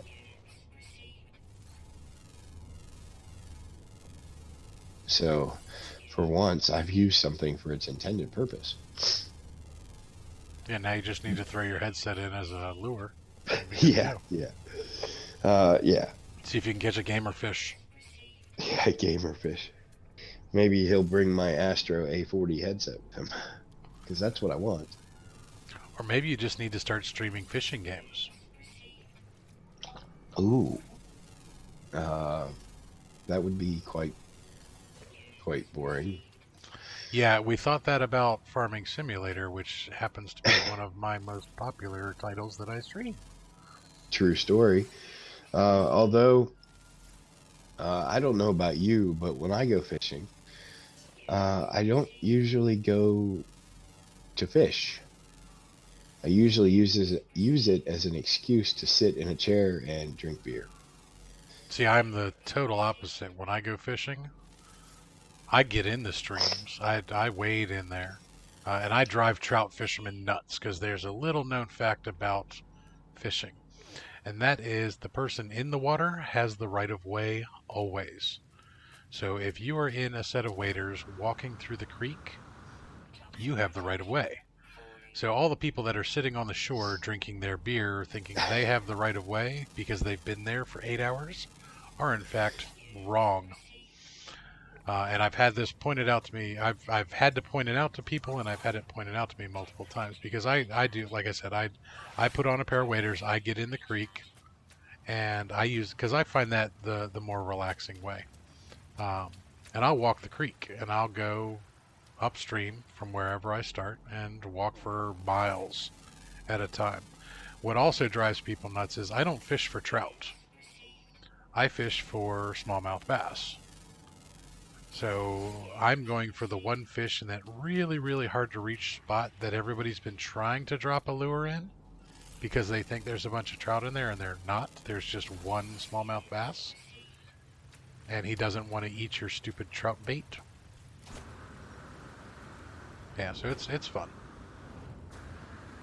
Now, unfortunately, since I've moved to Pennsylvania, and this has been 15 years now, I have not been fishing once in the States. Oh, wow. And it's a shame because we actually have some really, really nice streams around here that until several years ago were just nasty, polluted, rusty messes. And the State Department of Natural Resources, the DNR, has done an amazing job of cleaning up these creeks. Streaming from streams while fishing. Yeah, there you go. I'll put a GoPro on my head, Yep. A mobile setup behind me, and stream actual fishing. That would be kind of funny, actually. The DNR has done an amazing job cleaning up the streams here in Western Pennsylvania. The mine runoff used to be so horrible that pretty much everything was dead around here, and it was kind of funny because we have two rivers come to a confluence here in Johnstown, and we have a point where there's a baseball station in the middle of it that's called Point Stadium. It's always been there. It's where the Little Conemaugh and the shoot, now I'm drawing a blank on the other one. Two rivers, which are really, one's a river, one's a stream, where they come together and they form the Conemaugh River, which leads into the Allegheny, which forms the Ohio River. It's this neat thing, but you had one of them was pretty dirty. You know, it was like sludgy green water. And then where they came together, the other one was just rusty orange. And they would sit there and swirl, and they made this really nasty puke color.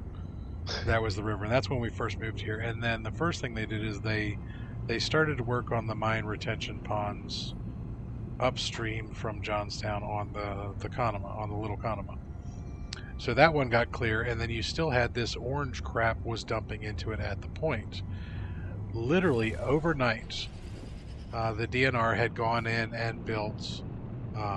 They had built a bunch of settling ponds, which the concept of settling ponds is you normally have 4 ponds in a tiered system where the mine runoff will come out of the coal mines, and it will drop into one pond.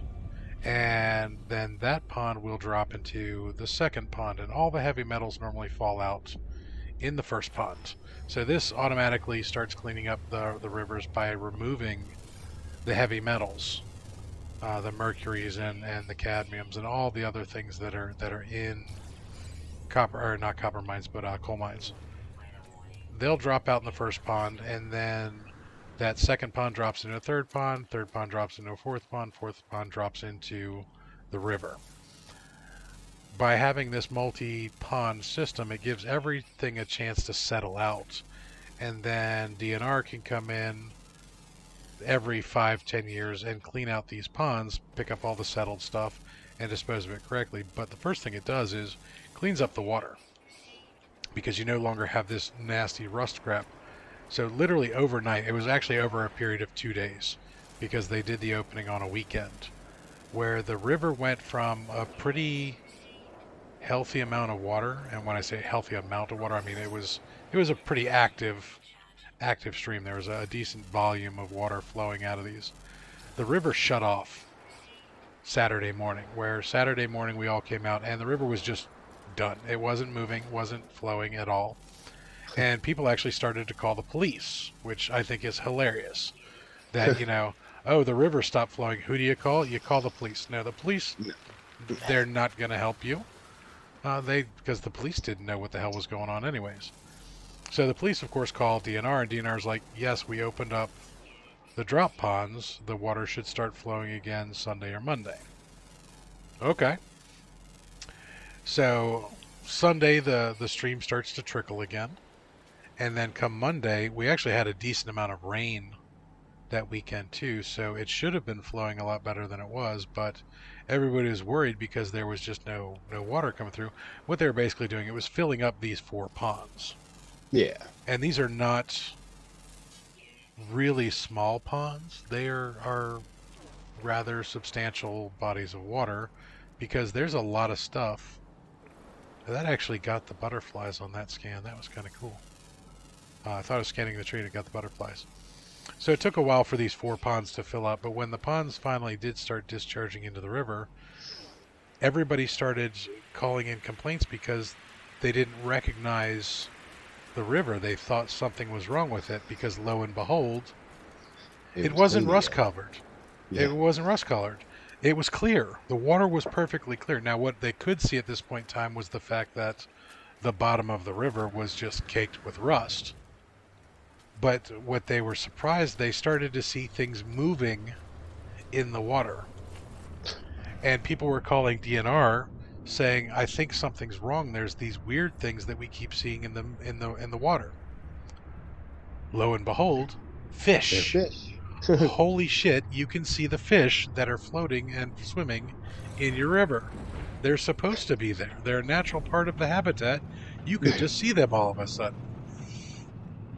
And surprisingly enough, also, not only were they fish, a lot of them were trout that were introduced way upstream that had somehow survived this soup that they had been pumping into it. So yeah, I never suggested eating any of these fish because, God forbid, that's just gross. Yeah. But so literally with a period of 48 hours, they had taken a rust-colored, milky textured stream into this beautiful body of water, and slowly but surely the rust has made its way off the rocks and cleaned up. And so now we have all these like prize championship trout streams in and around the area. So I really should go and get in it But the other thing that I like to do, we've had this discussion that one of my other hobbies is I'm a rock hound, and I'm a gold prospector. What I want to do is I want to take my little mini dredge and go into some of these streams and start pulling out the heavy metals, because I know there's plenty of lead particles and stuff like that.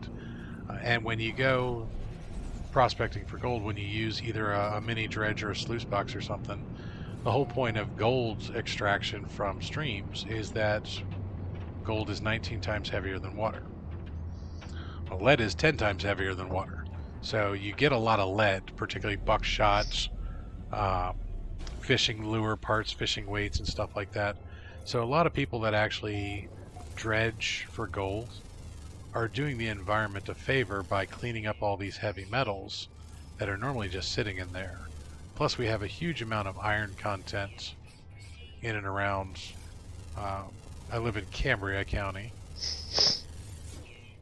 and it's named Cambria County because of the Cambrian era, which is when most of our rocks were formed, which makes great coal and stuff, but horrible, horrible place for rock hounds.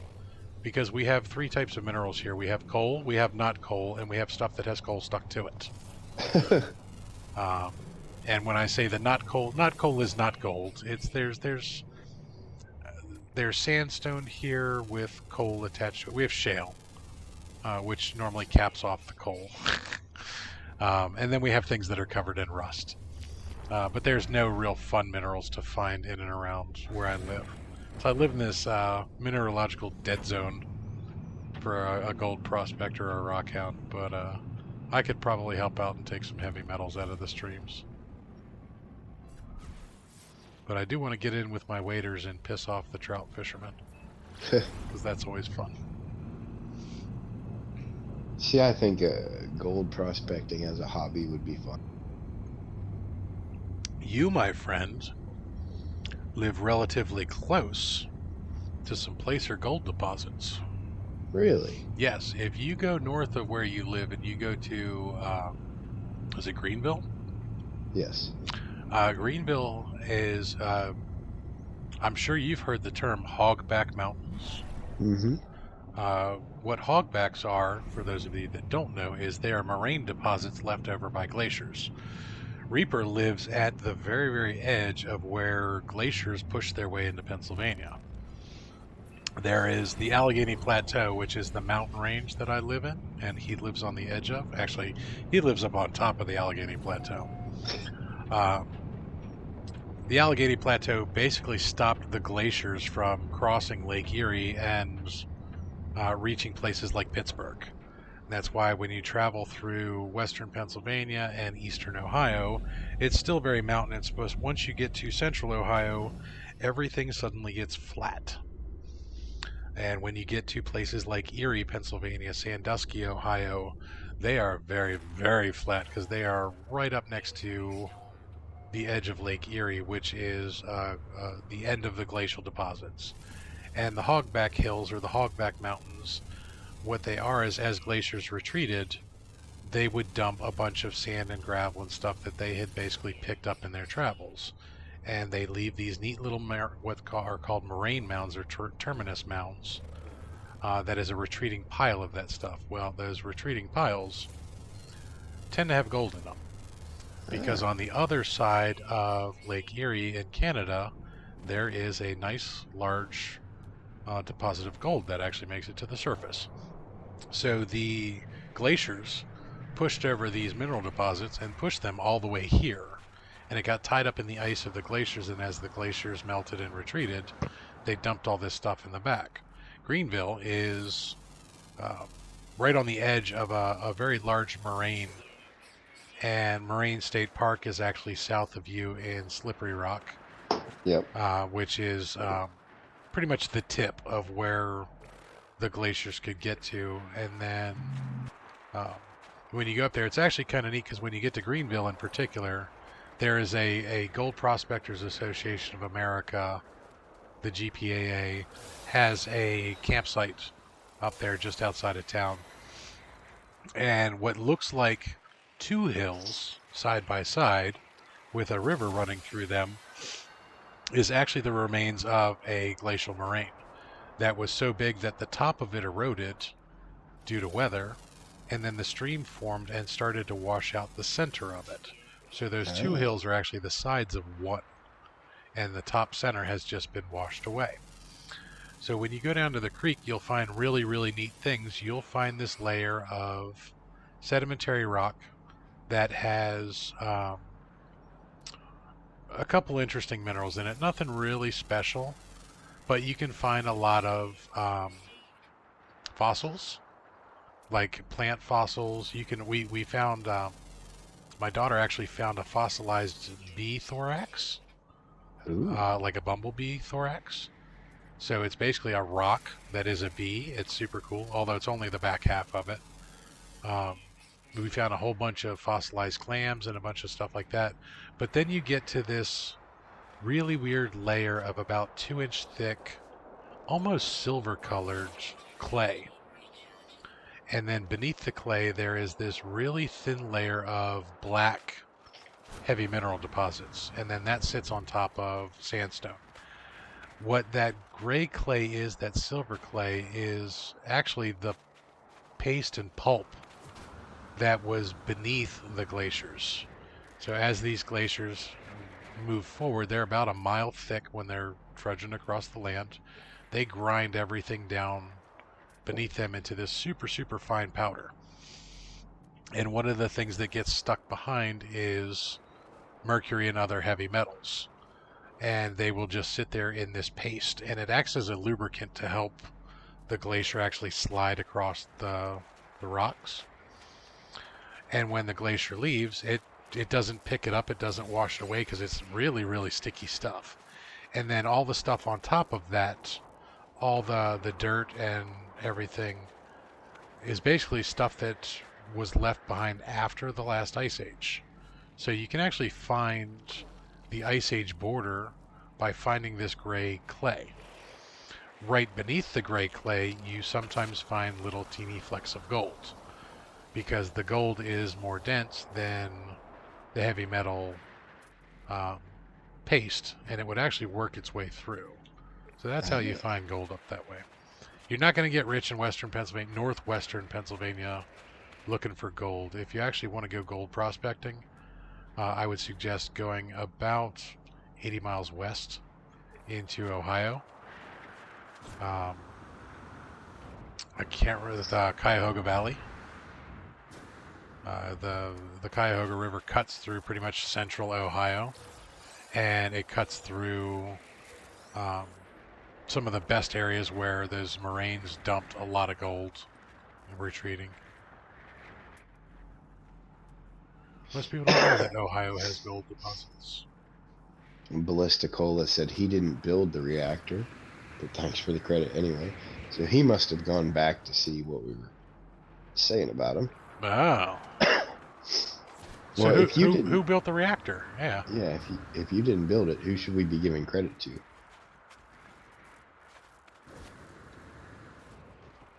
Tech issue figured out.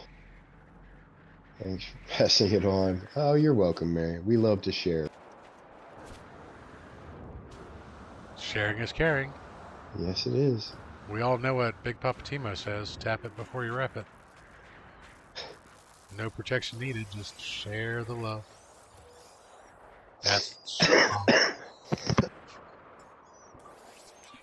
not an advocate of unprotected activities. Take a cup of coffee with you at all times. Alright, storm is clearing. We have some storm crystals. It's been snowing on us. Found some cool stuff. Cold, cold planet. Let's jump into outer space and see if we can find something pulsing. Still waiting on Cole to tell who built that reactor. Yeah.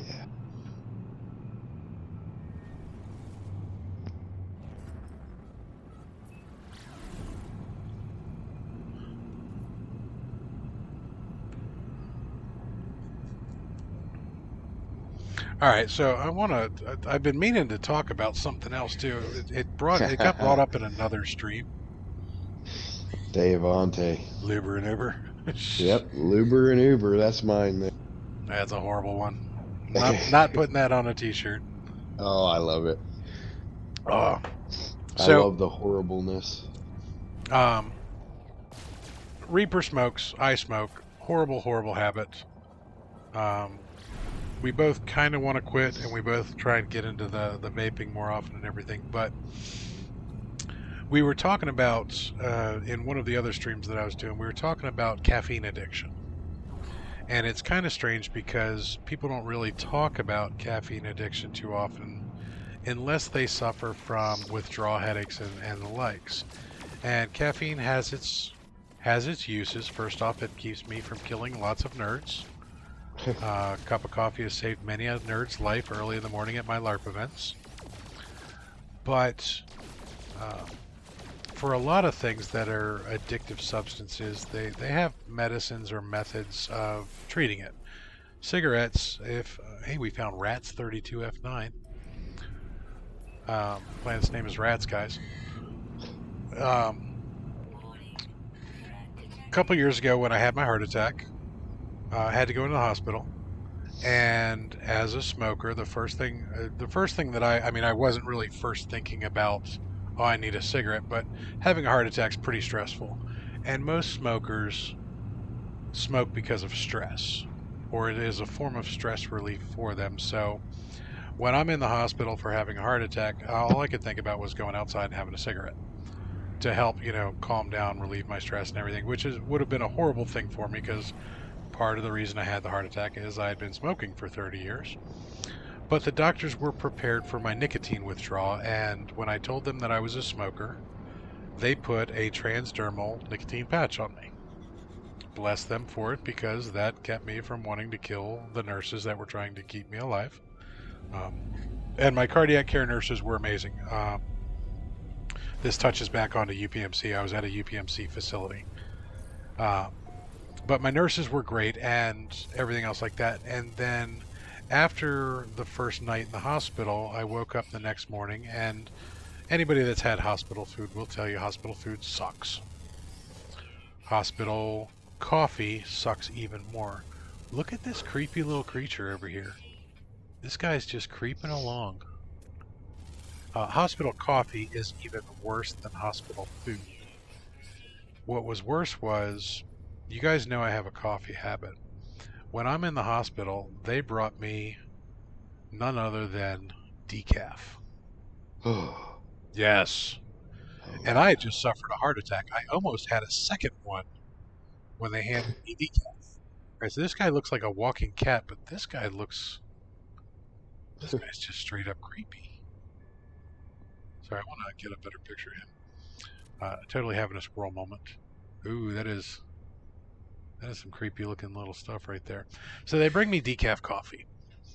And I told the person that, I'm a heavy coffee drinker. I'm going to end up with caffeine headaches by the end of the day if they don't give me something else. And what I was kind of hoping was that they would just give me a regular cup of coffee, as crappy as it was. And they said, nope, you can't have it until your medications all settle in. You can't have unregulated caffeine intake. Okay, I get it. Um, Caffeine makes your heart race, increases your heart rate and everything else like that. Not the best thing for a cardiac patient. So my next question for them is, okay, how are we gonna deal with my caffeine addiction? And the nurse comes in, and to her amazing credit, she says, "Oh, I gotcha." And I didn't think anything of it at that point in time because I had told the nurse that I had a problem and she was going to fix it. That was awesome. Now, after having a heart attack, you tend to be very, very tired and you fall asleep at a moment's notice, and I fell asleep. And honestly, when I woke up, I had forgotten about my need for caffeine, and I had forgotten about my need for nicotine.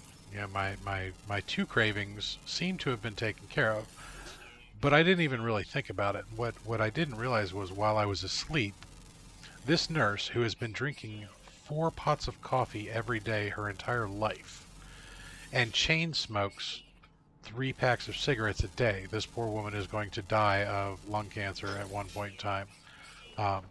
Had snuck in. Well, she didn't sneak in. She just came in while I was asleep and did 2 things. She changed my nicotine patch to something a little bit higher because they had given me like the low dosage and I had been noticing the difference. But she had also put on a transdermal caffeine patch.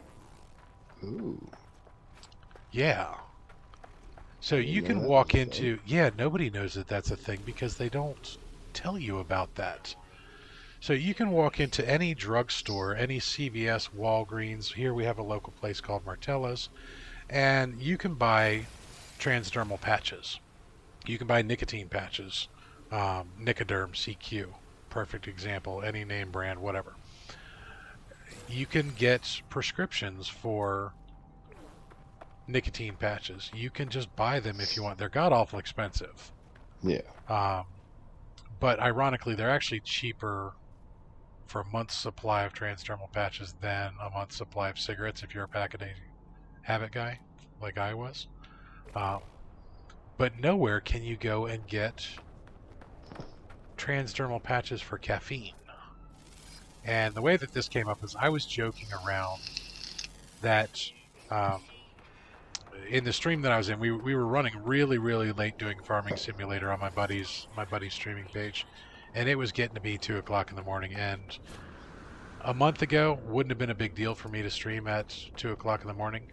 Reaper could tell you that, a month ago we were staying up till 4 or 5 o'clock in the morning, but I had actually managed to get my sleep schedule back to something resembling a normal human being, which is part of the reason I haven't been playing a lot of games with Reaper and Jenny, and because they're playing Conan really, really late at night. I haven't been doing it. I've actually been trying to go to bed at midnight. But I was joking that I needed an IV of caffeine for it, and I would really like to be able to walk into the local Walgreens or CVS or whatever and buy some transdermal caffeine patches so that I could get the double dose while I drink my coffee, because I'm not giving up my damn coffee. Yeah. But it would have been nice if I'd walked downstairs earlier, saw that there was no pot of coffee brewed, slap a patch on, been able to hold myself over for 10 minutes while I'm brewing a pot of coffee. That's regulated. Jeffus is a caffeine addict himself. I would never, Pac-Man, oh come on bro, you know me.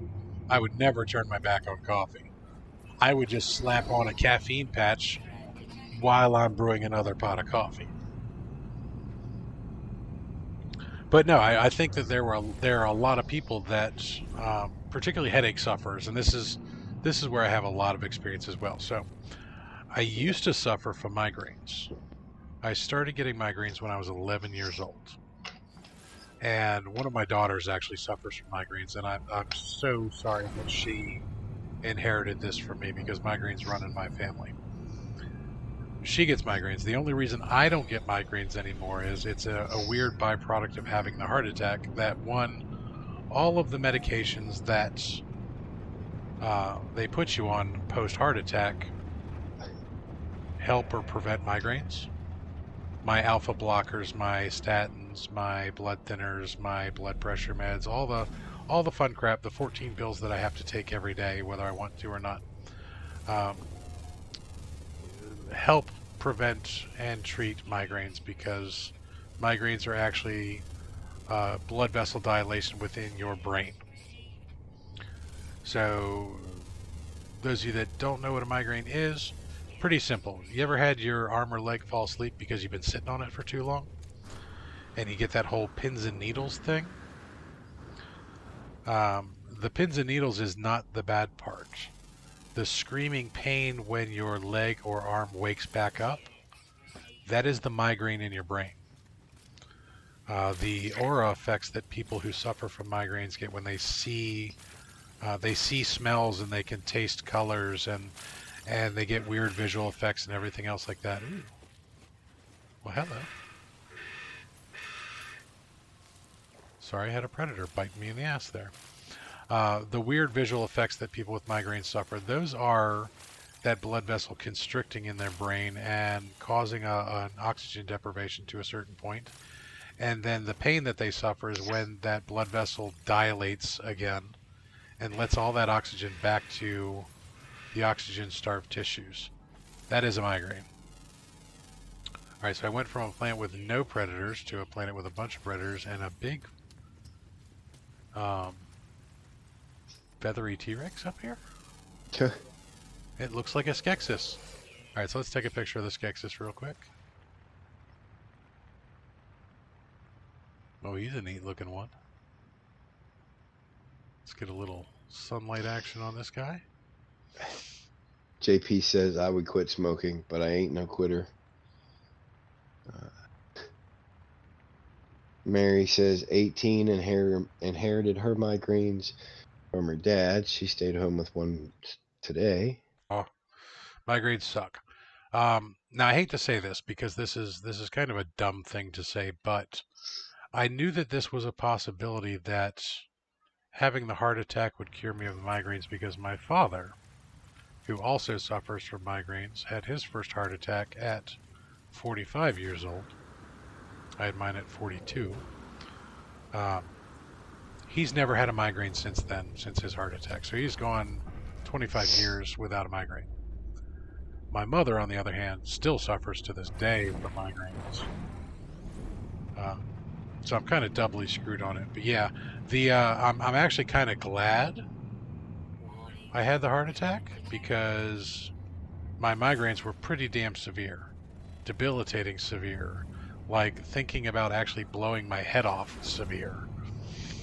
So not suffering from those was almost worth having a heart attack. Almost.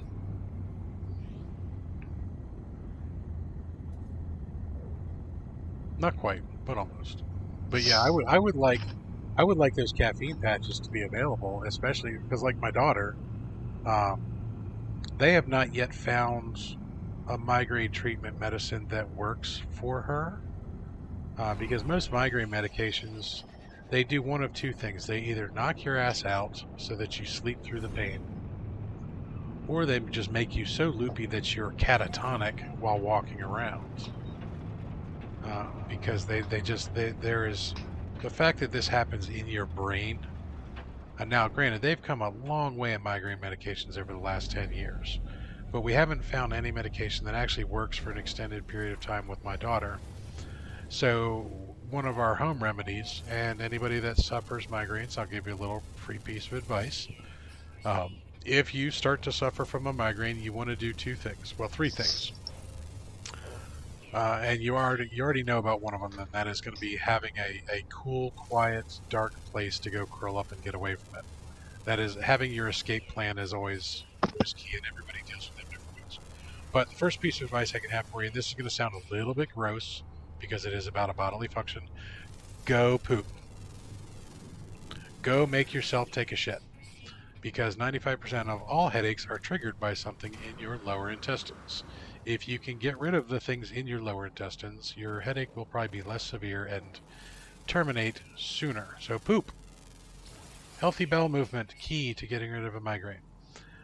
And if the migraine has already struck, and while you're waiting on your medications to take effect, unless it's an injectable like Imitrex or something like that, get yourself from Excedrin migraine.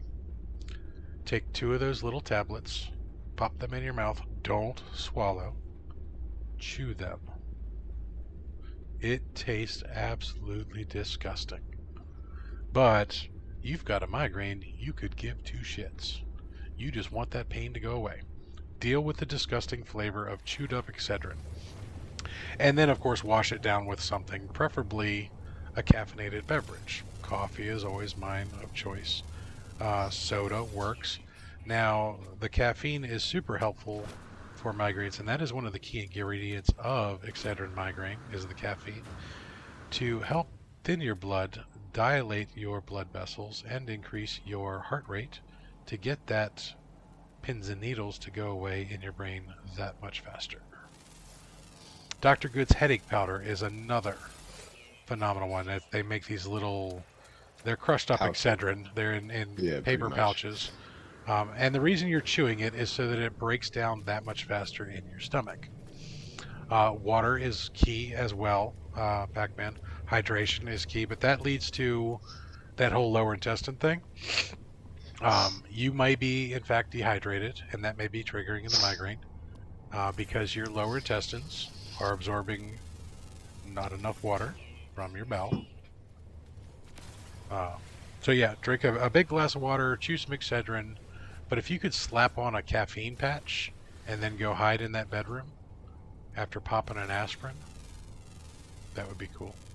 That way you wouldn't have to drink a Coke, because I hate to say it, drinking a soda while I had a migraine was not going to happen. That would literally make me vomit because I couldn't handle the sweetness of most over-the-counter caffeinated beverages. But caffeine is super, super important when it comes to headaches. Sorry for that tangent squirrel moment, guys. Oh, no worries.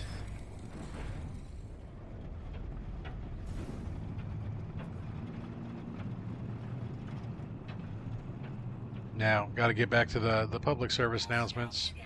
Crack is whack, drugs are bad, practice safe sex. What was the other one? Don't shoot your mom in the face. That's an old one from 7 Days to Die. Yeah. Don't smoke. Oh, I got 4 guys after me this time. Just gonna boogie on this way for a minute. How's it going, Big Pidge? Welcome to it, buddy. What's up, Big Pidge? Walked right into all those public service announcements. Yeah. Haven't seen you around for a while.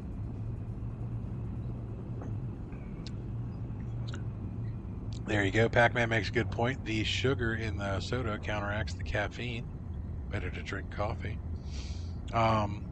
Black teas, also a wonderful thing. My tea of choice is an Earl Grey.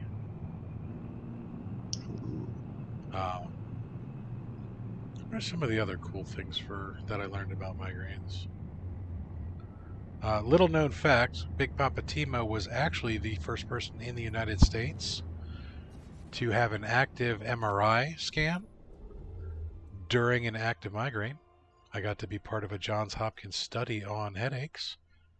And Nice. they asked me very, very politely if I would sit through the loud, obnoxious sounds of an MRI while having a migraine trigger, because it would possibly help someone. And they found, the cool thing is they found the very specific blood vessel in my brain that is causing my migraines. This is another thing that they weren't quite sure of at the time because they had never actively scanned somebody during a migraine.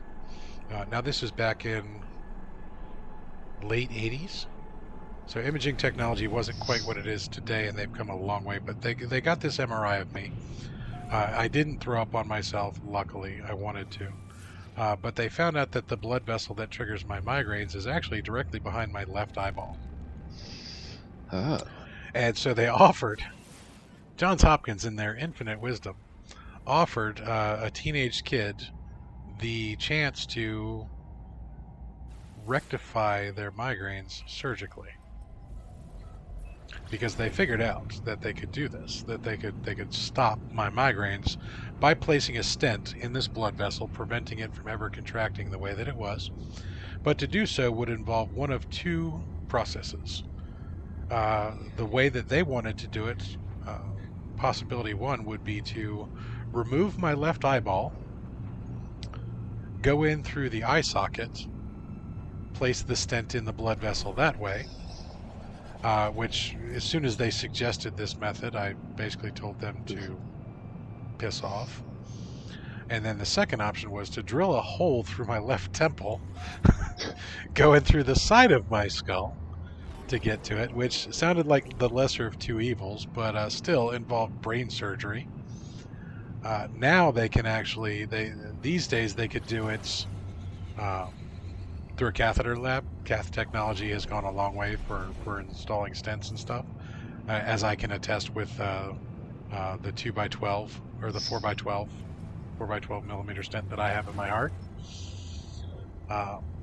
But yeah, telling a teenage kid, yeah, we can either pop your eyeball out and drill or stick a spring in your skull that way, or drill a hole in the side of your skull and put one in that way, was not going to happen. Not going to happen. So I never did go on with the surgery.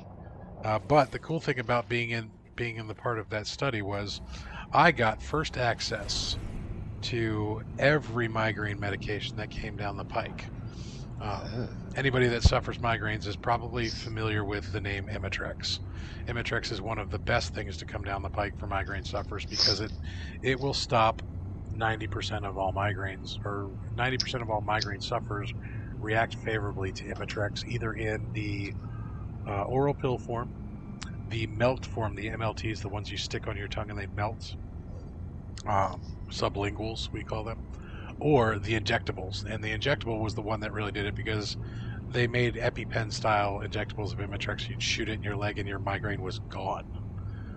Now, the unfortunate thing for me was Imitrex worked for me twice. The first 2 times I took Imitrex, the pill form didn't work. The sublingual worked once, and the injectable worked once, and then the effectiveness of that particular medication just stopped. So I was part of all these trials, and I got to play with experimentals. And this was the time when migraines were, I don't want to say popular, but they were a more known problem. It wasn't something that just sat in the background anymore. People were actually trying to treat migraines for the first time ever. That they weren't just brushing them off as, I hate to say it, women were blamed for migraines more than anything else, and they chalked it up to a form of hysteria. And when I say hysteria, I mean the literal definition of the word. The fact that you have a uterus was causing you to be crazy. Thus the term hysterectomy. You remove the female organs and you get rid of the craziness type of thing. That's the basis of the word hysteria. But women were blamed for a lot of that. A lot of people thought that because mostly women suffer migraines more than men. It's just a genetic thing and a physiological thing. A lot of people didn't take migraines seriously because they thought it was, this is going to sound really sexist and horrible, but this wasn't my thought, that it was women making a big deal about their menstrual cycles. Yeah. That they were kind of making more to do about that than the fact that they were actually having severe physiological and neurological things going on with them. People didn't take them seriously. And when people stopped having that bias about migraines, treatment actually started. Mary Lizzie said she's always had to have the shot. Yeah, so Imitrex shots, wonderful things, but I got one of the first ones of those ever administered in the U.S. And it was amazing because it worked. Unfortunately, it didn't work for very long. Now I tried some really wacky stuff. They had all sorts of weird treatments. One of the first forms of VR headsets, was designed to help treat migraines and epilepsy. Failed miserably on the epilepsy part, by the way. It actually made epileptic seizures worse, or optically triggered epileptic seizures was worse by the VR. Light treatments in general were never a good thing for me because light was one of my triggers. But yeah, so no longer have the migraines. Don't have to worry about that. Good to go on that. Don't have a heart attack, kids. Reduce your stress in your life. Stress kills. Smoking kills. Any other public service announcements we need to do? Not that I can think of. All right, Mary, you got a link for us yet, hon? While she's getting that ready, I just want to say next episode of Mid-Lunch Crisis will be Sunday, 11 a.m. Eastern Standard Time. That will be on my channel. Yep. So I've got 2 days to get the kinks worked out. Let's go ahead and, oh crap. We're gonna leave all of our technical difficulties behind. We hope. We hope. Let's go ahead and pop that one in there. There is Reaper's channel. If you haven't already, go subscribe, hit the bell. That way you're notified. Join the Discord. Come be a member of the Reaper Nation. There we go. Just take chatbot's being a little slow, guys. All right, that is my Discord. Now I have I have the command for Facebook, and for some odd reason it wasn't doing the right page, which is pissing me off. So I'm going to drop a link for my Facebook gaming page if anybody's interested in checking out on the Facebook.